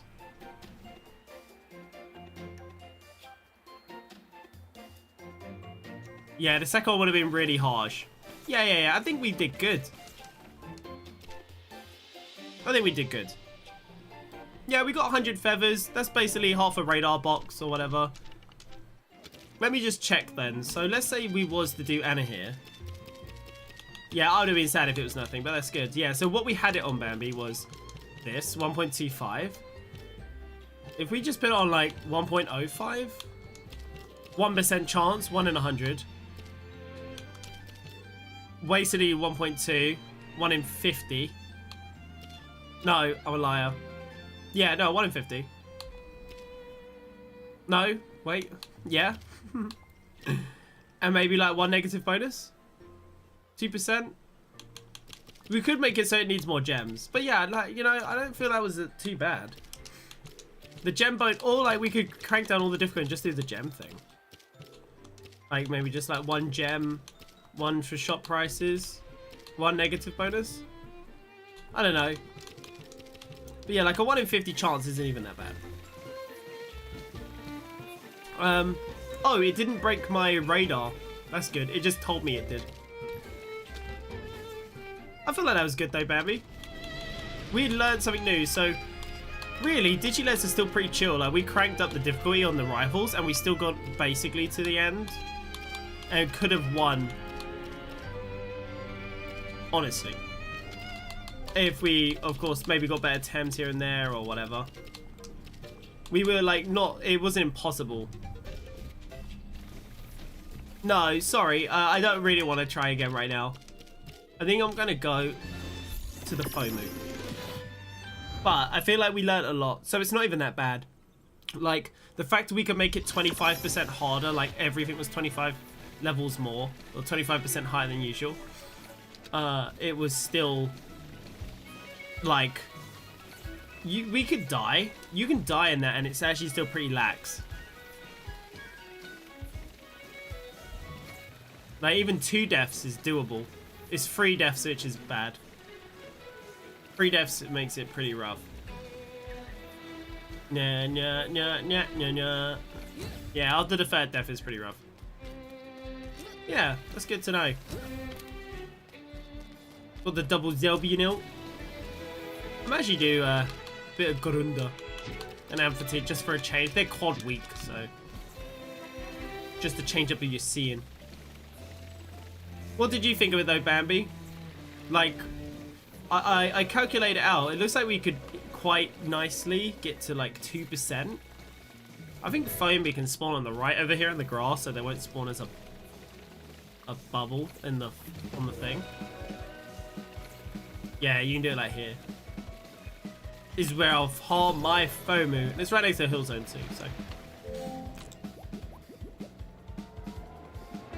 I didn't think it was too bad. I think we could have done it with a bit lower difficulty. Yeah, so like, I think if we made them only 5% harder, made it the shop price is 40% more as we did. Like, we didn't even really go in the shop. Like, you don't even need the shop too much as long as you like take the trades and stuff. Like, it wasn't too bad. But yeah, I think the best rate to really get Anna here to then, without it being a complete sweat sesh, is like 2%. And 2% is still only 50, a 1 in 50. That's not that bad. Especially as like a weekly activity, just 1 in 50, 1 in 50, 1 in 50. If you compare it to this, when a radar's maxed out basically, that's a 1 in 200. So the rates are pretty good. It's almost as good a rate as breeding a Luma on Luma. Breeding a Luma on Luma is a 1 in 20, which is a 5% chance. And that's considered really good. You know, so I feel like it's not to overthink it too much. Just take like the nice, easy, relaxed 2% or whatever, 3% and just go from there. Like, yeah. maybe do like the 2% one like 3 or 4 times, and if it's really feeling like, okay, yeah, comfortable, up just like the shop prices or something, with slightly less items. We'll do it again sometime, yeah, for sure. Why don't you should check your tamer pass, Bammy, and see if there's anything you could do challenge-wise. Like, I got the safari run to do, but yeah, it is all RNG dependent. Like, if you crank up the difficulty to the max and you keep getting close to the end, and then you get RNG'd, at the end of the day, it's like, you probably would have been better off halving the percentage and just succeeding in the run every time, instead of like having a 40% chance, 30% chance you might fail to RNG. Because you never know. You never know what might happen. Dun dun dun dun dun. Bum bum bum. So like if I type FOMU and then just like leave it, nothing's in there, right? FOMU. Yeah, nothing's in there. Cool.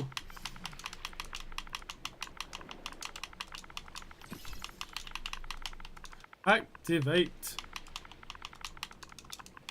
Activate. Activate.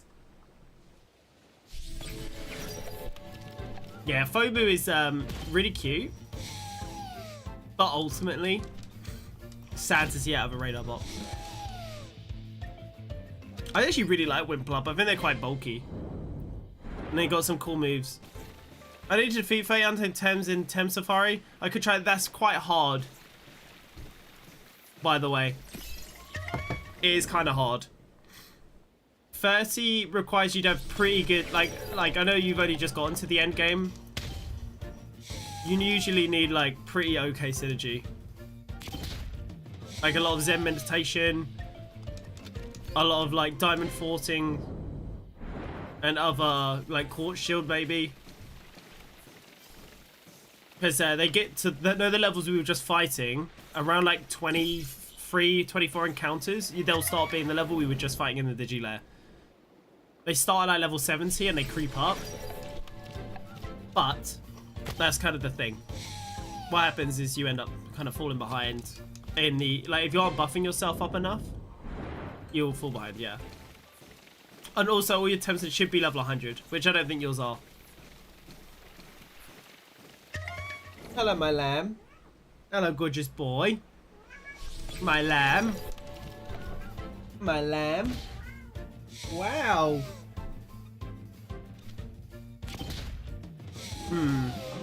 I know you've been like for 4 hours, dude. Playing some Temtem. Yeah, that's why I haven't tried them. Yeah, I thought it'd be difficult. You could give it a go and just see how far you get, but just know you won't get to Fate. You'll get like 200 feathers, also 150 feathers for getting like 20 kills. Which isn't too bad if you think about it. 20 kills with 200 feathers or 150 feathers. Not bad. But you could also just maybe wait a little bit. If you have a quest for Draft Arena, that is like, it gives you Tems for Draft Arena. That one's not too bad. And it lets you experiment with Tems you don't own.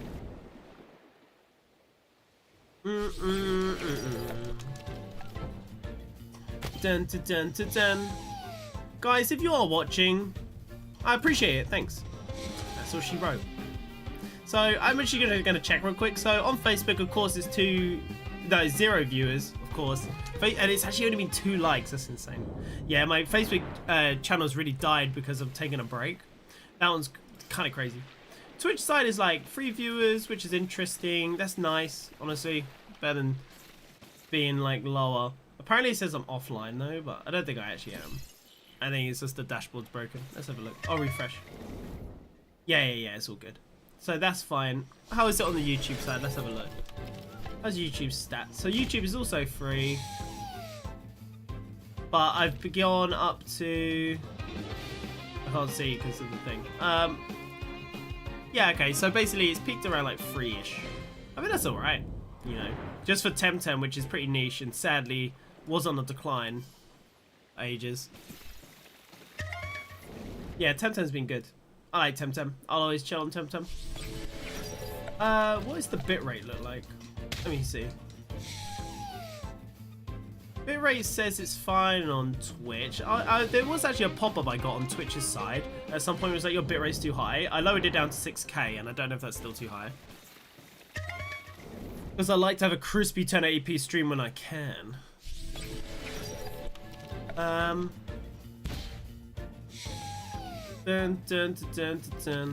What is this plus program? Select the plus program number of points you want people to receive. Plus program? Sure. I updated my goal for the plus program. Don't know what that is. I set it to the first one. Whatever that is, I'll press the button. It probably does something good. Yeah, I haven't actually looked around on Twitch's UI. And actually, gamers, right now would probably be a good time for me to moderate, do a thing. Chat seems pretty quiet right now, so probably a good time. I need to basically turn on the auto moderation for certain words and phrases. Mainly like, what is it that the bots come in and say? They say cheap viewers on, that's it. Where would moderation be?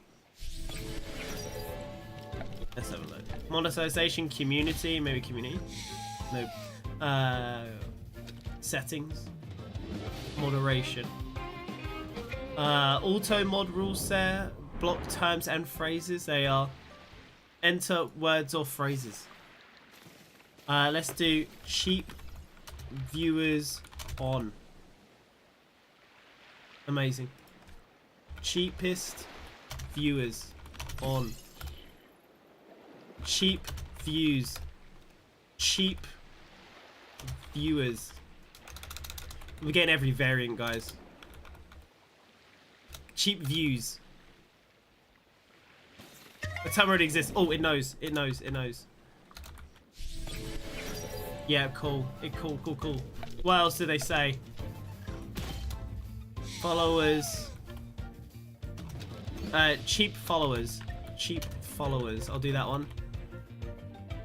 Cheapest followers. That'll probably do. That'll probably get 99% of them. Yeah, guys, when you're streaming, it's like so funny seeing some of the stuff that is actually like, yeah, it's just frustrating. What's he having like spam in the chat? Yeah, oh no, that was it. Best viewers. I need to do that one too. Best viewers. Best viewers on. Best viewers on. Like, what the fuck does that even mean?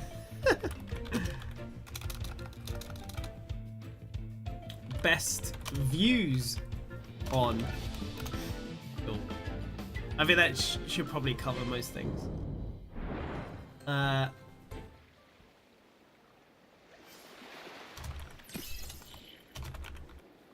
da da da da. Da da da da. Da da da da da.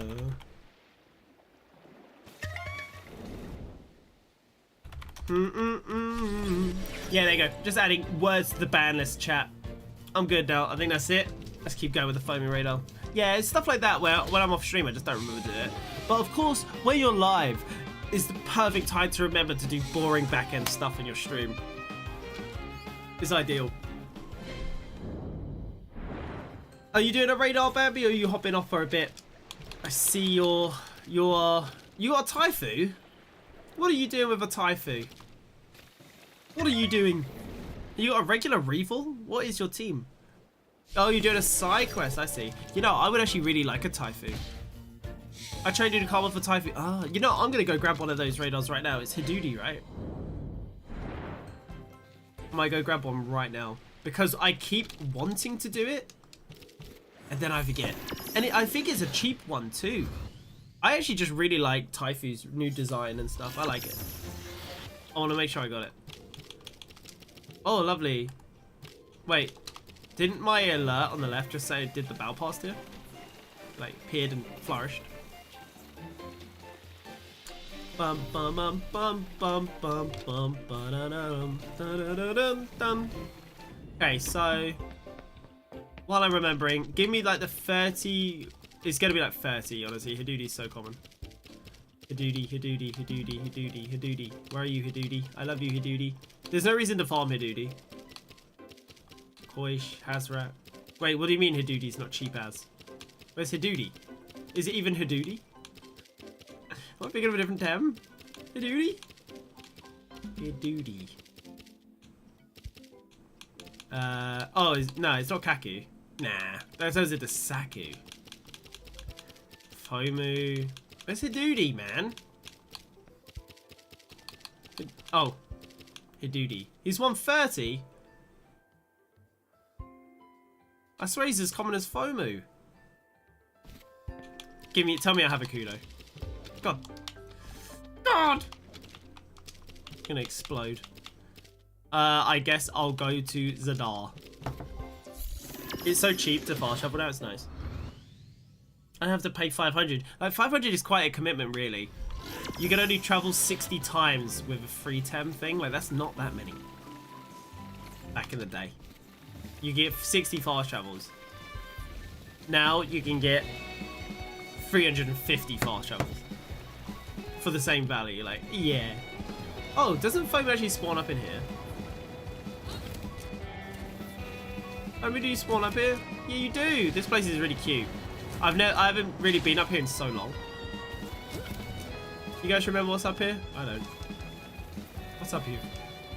Nothing. It's really bright. I like it. This is one of the places like I wish I could get a good screenshot for. And this place looks really nice. Like, you think of like these battle environments, they barely get used because they're in like such niche spots. But like, look at this. This is good. The game looked good. Yeah, it's really nice and well animated. And... oh. Yeah, it looks really nice. Such a small little area too. Any items in the bushes? Any stickers I can literally not see? Because it's so bright in the water. In the steamy bits. This is a place I could hang out IRL.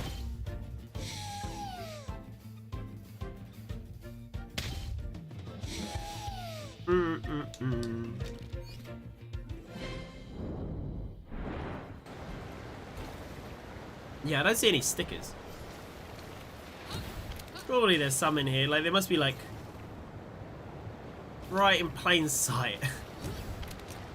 So bright. I think it's easier to see on stream. Like, my monitor is a little bit brighter. Like, these white hues in the water are really bright. I've been through it in battle though, apparently. The FOMO isn't over here, but yeah, wasn't this whole little bit for like a side quest? Just a nice little pocket of like hot springs.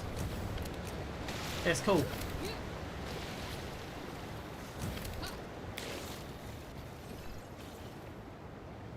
Apparently, I can encounter FOMO right here. It's pulsing. Will FOMO actually come down here? Oh, they will. Yeah, nice. There was, what area was it? I was doing the snake. Got its name. So bright. But, the snake basically would, like, you know those ledges where you can jump off around Quetzal and stuff? Like, those ledges that drop you down to the items? Bra would walk off there and it just, he would zip down. He was zipping. I'm curious if the foam is going to spawn up there and like zip down off the cliff. But yeah. This will be the spot I get a Luma FOMU. Was it Cesaria kept doing that? Oh no. Oh, Cesaria was doing that to you too? Or was you fighting him on like a cliffy bit? I had, no, it was the poison snake, like Auraphil? Or however you say his name. This might be the last Luma hunt of the day, guys. Just so you know. Yeah, this is kind of what I do off stream anyway. I'm just chilling, doing this. It's nice. I've actually not been into any actual action games recently. Like, I just look at them all, I'm just like, yeah, nah. Not really doing too much for me.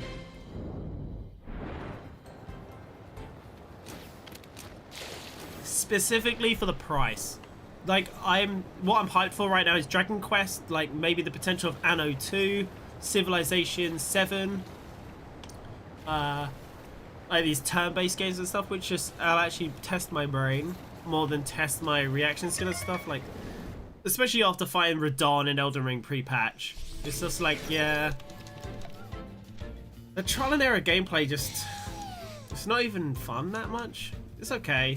Like, it's really good spectacle, but it's not something I want to do right now. It's like Wulong. I know I'm going to play the Wulong DLC at some point, and I'm looking forward to it, but yeah, I don't know if I want to do it right now. I've got the thumbnail made and everything. I can just do it whenever. I learned to stop going so close to the edge, but occasionally I'd start climbing the wall. You just get attracted to it. I think I've got like 2 or 3 more weeks, guys, of the terms, by the way, until I'm off for like a week or 2. Probably a week. So like during that week, I'll have lots of time to stream.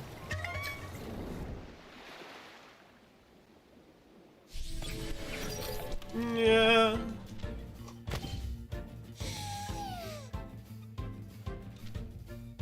What I might do after this stream is I might adjust the Luma thumbnail and maybe add a feather to the thumbnail, like the feather icon, and then I might add the Oshiera instead of like Saipat or something. I think that's what I'll do, and I'll just reuse that thumbnail. Sorry guys. What I usually do is I have my hay fever tablet before I go to bed. But I was so tired last night that I ended up not doing it. And now I had it today, and I need that like 8 hours to settle in without me sneezing to like actually suppress my allergies. Yeah, I think today's been a good day so far. It'd be interesting to see, like, can I look at my current live stream stats? Oh yeah, okay, so today's average view count has been 4 for Twitch. Like, that's pretty good. It's just the thing is, it's hard as a creator to see like where your channel's going outside of just stream and see the view number go up. You may be like, what does that really mean, Twig? I guess like when you are an affiliate, or like not even on YouTube equivalent, you can see that there's like milestones to get access to new types of monetization, which can help your channel, but also like new features that come along with that. I've already done everything on Twitch in terms of like unlocks for the most part, and the only thing it will be now is to do the ridiculous grind to a partnership to get a better ad split and sub split, which I think the sub split is actually the same as affiliate now, isn't it? So as much as I like Twitch, it's hard to like look at that, even the platform itself. It's like, okay, what can I add? Not really too much to help myself. I just gotta prey on the Twitchy algorithm and that's it. Whereas like YouTube, there's always like you could always maybe be working on like your thumbnails or something or whatever off stream, which is a good thing about Twitch. You can just go live and pray.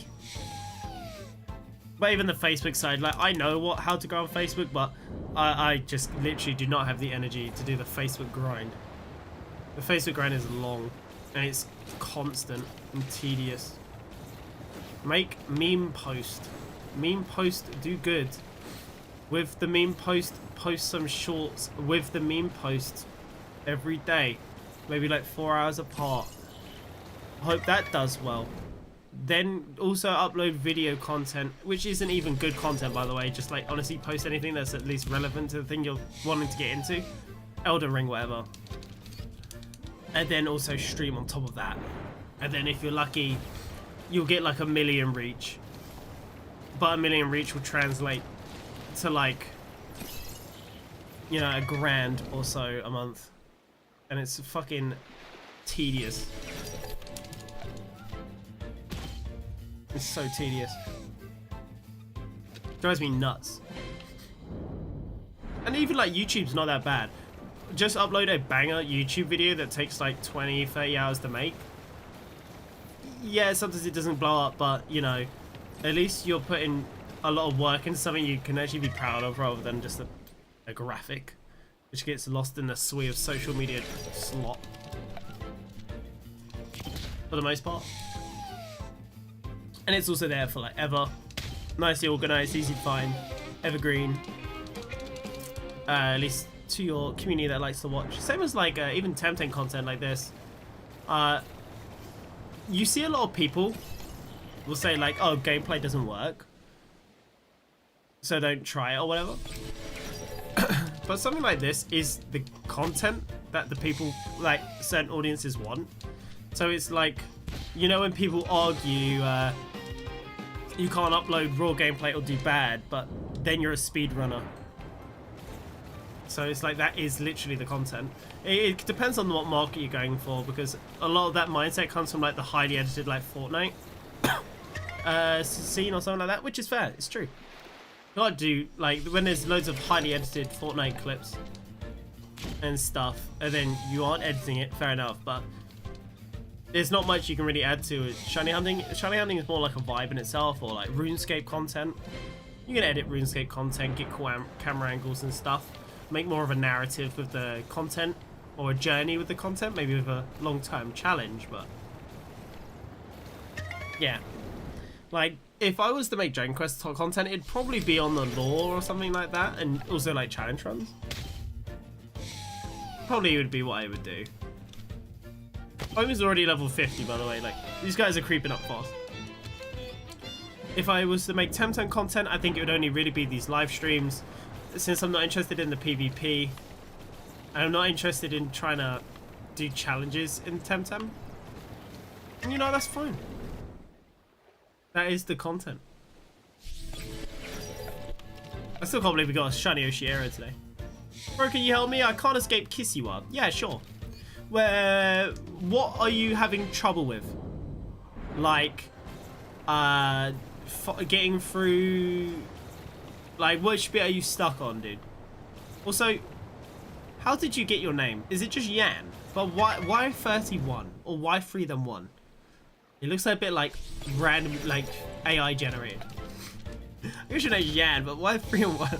3, Yan, 1.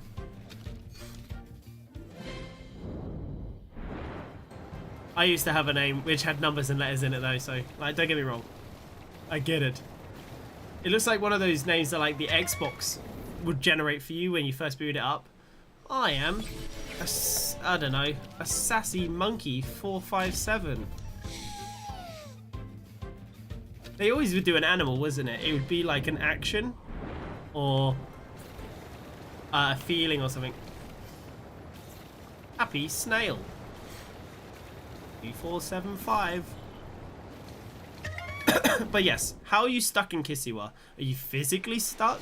Do you need help because you are not able to get through the game? Are you in need of a Tem? I could co-op with you and help you with a fight you're stuck on. What do you actually need help with?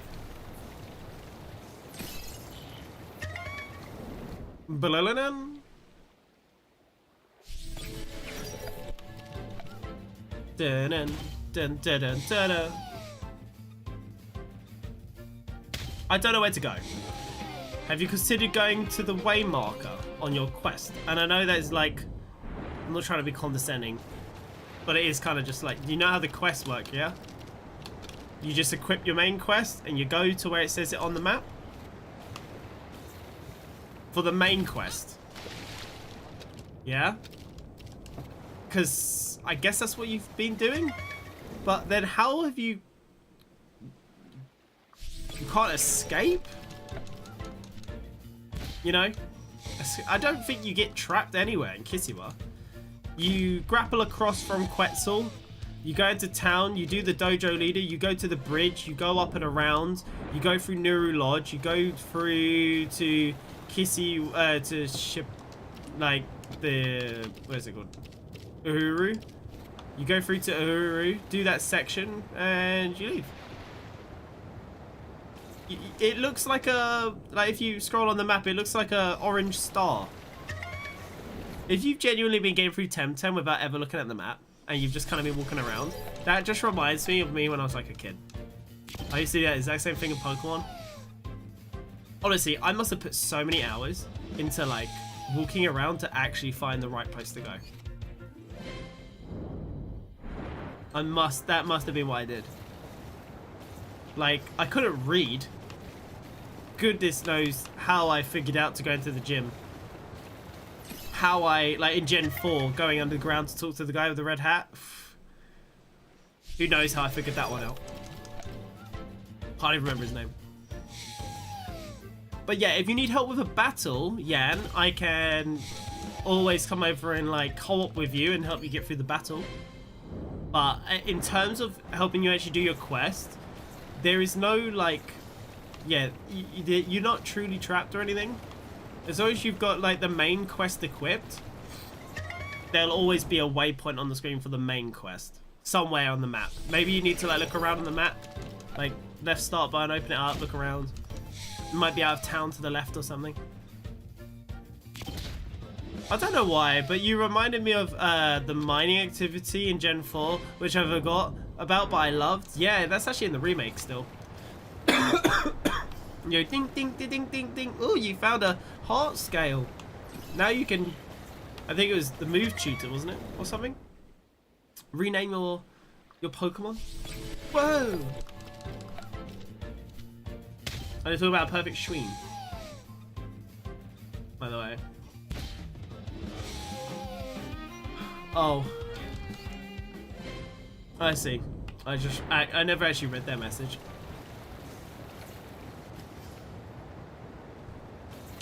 My bad. Wrong chat. Yeah, the people trading in this game, I'm shocked it's still quite popular. What are they talking about? Trying to beat Hoskus.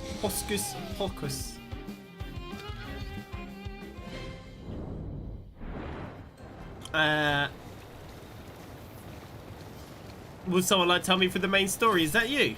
Is that you, Yan, in chat right now? I need help! I mentioned it earlier, but someone's probably going to be like, no! Oh, look, yeah, look, there it is. Literally here again, tilted. Literally, when I said earlier that some people just get instantly tilted, wouldn't it be fun for you, as most of us beat the game, we would just like to one-shot everything, and you sit back and do nothing, kind of a waste of on your part. People are so toxic, man. As you're hearing it, it's gonna touch grass. Take a chill pill. Literally, dude might just be wanting someone to co-op for the game with him. He didn't ask you to use powerful terms, did he? Like, you have to take a certain amount of assumption with saying something like that. Just help with the main story. Do you just want to play? You want to just help me out with the main story, guys? What's wrong with that question? Wouldn't you like to just sit back and do nothing? Yeah, literally. Okay, good. Person in the chat right there. But you don't have any temps at level 20 to 30? Literally, dude never asked for a carry. How are you very speedy? This is a mount, and you get mounts later on in the game. You get mounts near the end of the game, Yan. You can also unlock fast travel around where you are in the game. You could Google a side quest. Like, you could Google, like, how to unlock fast travel in Temtem. There's a quest, a side quest that you need to do. I can't remember where you get it. But it's not in your face. It's like something fridge. Actually, maybe you need to reach the Panky first. You might need to reach the Panky. Da da da.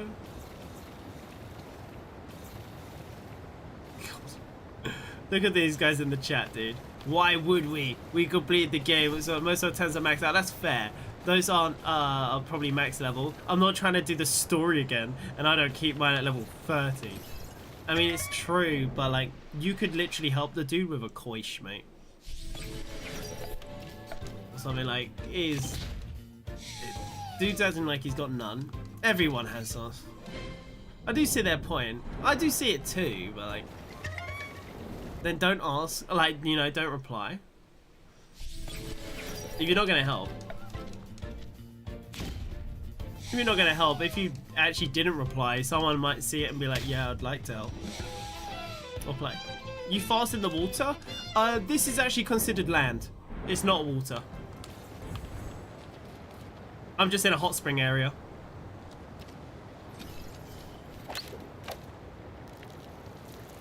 It's not that we have none, but it requires us going to the station. on to Switch. Plus, I don't get what part of the game they're in.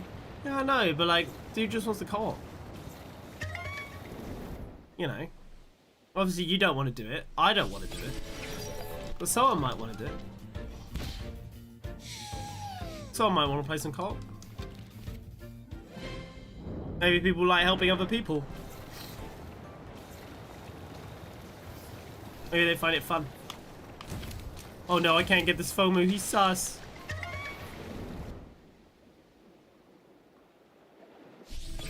What encounter are we on now? It must be like 100.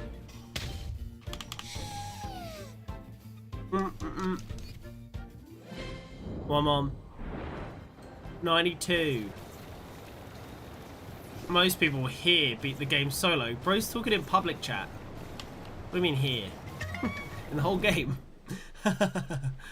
Dude, it doesn't make me go. Co-op is not great. We all beat it solo. But you stop wanting to play it co-op. Do not ask. Ah. Yeah, they should. They have a looking for group thing, but it's only for mythic layers. Like you gotta. Yeah, it's only for mythics. Thing is though, if they went to like Discord and stuff to ask, you'd probably get the same responses of people like Legendary Hero here. But it's like people just wanting to play co-op because it's one of the few Pokemon style games that allow co-op. So literally, why not have the unique experience of playing co-op? I can see it. It's an MMO. Like for some people, they want that co-op experience. They probably want to join a club and play through with someone just for fun. Like no one is thinking it. Like I don't know why people also like the Legendary Hero, because if they're playing through the game but then acting like playing it solo is some elitist medal of achievement, like it was so difficult that you shouldn't co-op, it really was not that difficult. Solo is like, you know, the main game is pretty chill. It's not that hard. Gatekeeping the co-op, or like not gatekeeping it, but you know, like acting like the single player experience is so hard to the point you shouldn't co-op because it'll ruin the experience or make it too easy. Like I don't know, it was never that hard. Obviously, again, like if you're gonna co-op with someone, don't like take a level of hundreds. And again, dude was not asking for that.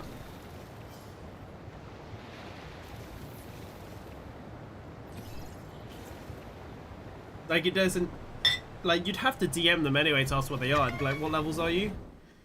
They give you the levels and you just kind of match it, closely match it. You can underdo it, overdo it. Also, no rewards for the bells. There's all incentives not to do co-op really. I mean, yeah, but again, some people do it for fun. I know I played through the whole game with you for fun. And I used low levels. I literally did that. I didn't just do it with you, I did it with Seal as well. I only started using high levels at like, what, Arbery? Because the enemies at that point are level 80 or 90. So I just, you know, I put on support moves and played it a bit differently. Yeah, I don't think it should be that way either. I feel like you should get a fraction of like maybe like 10% of the pan sun. So if they get 400, you get 40.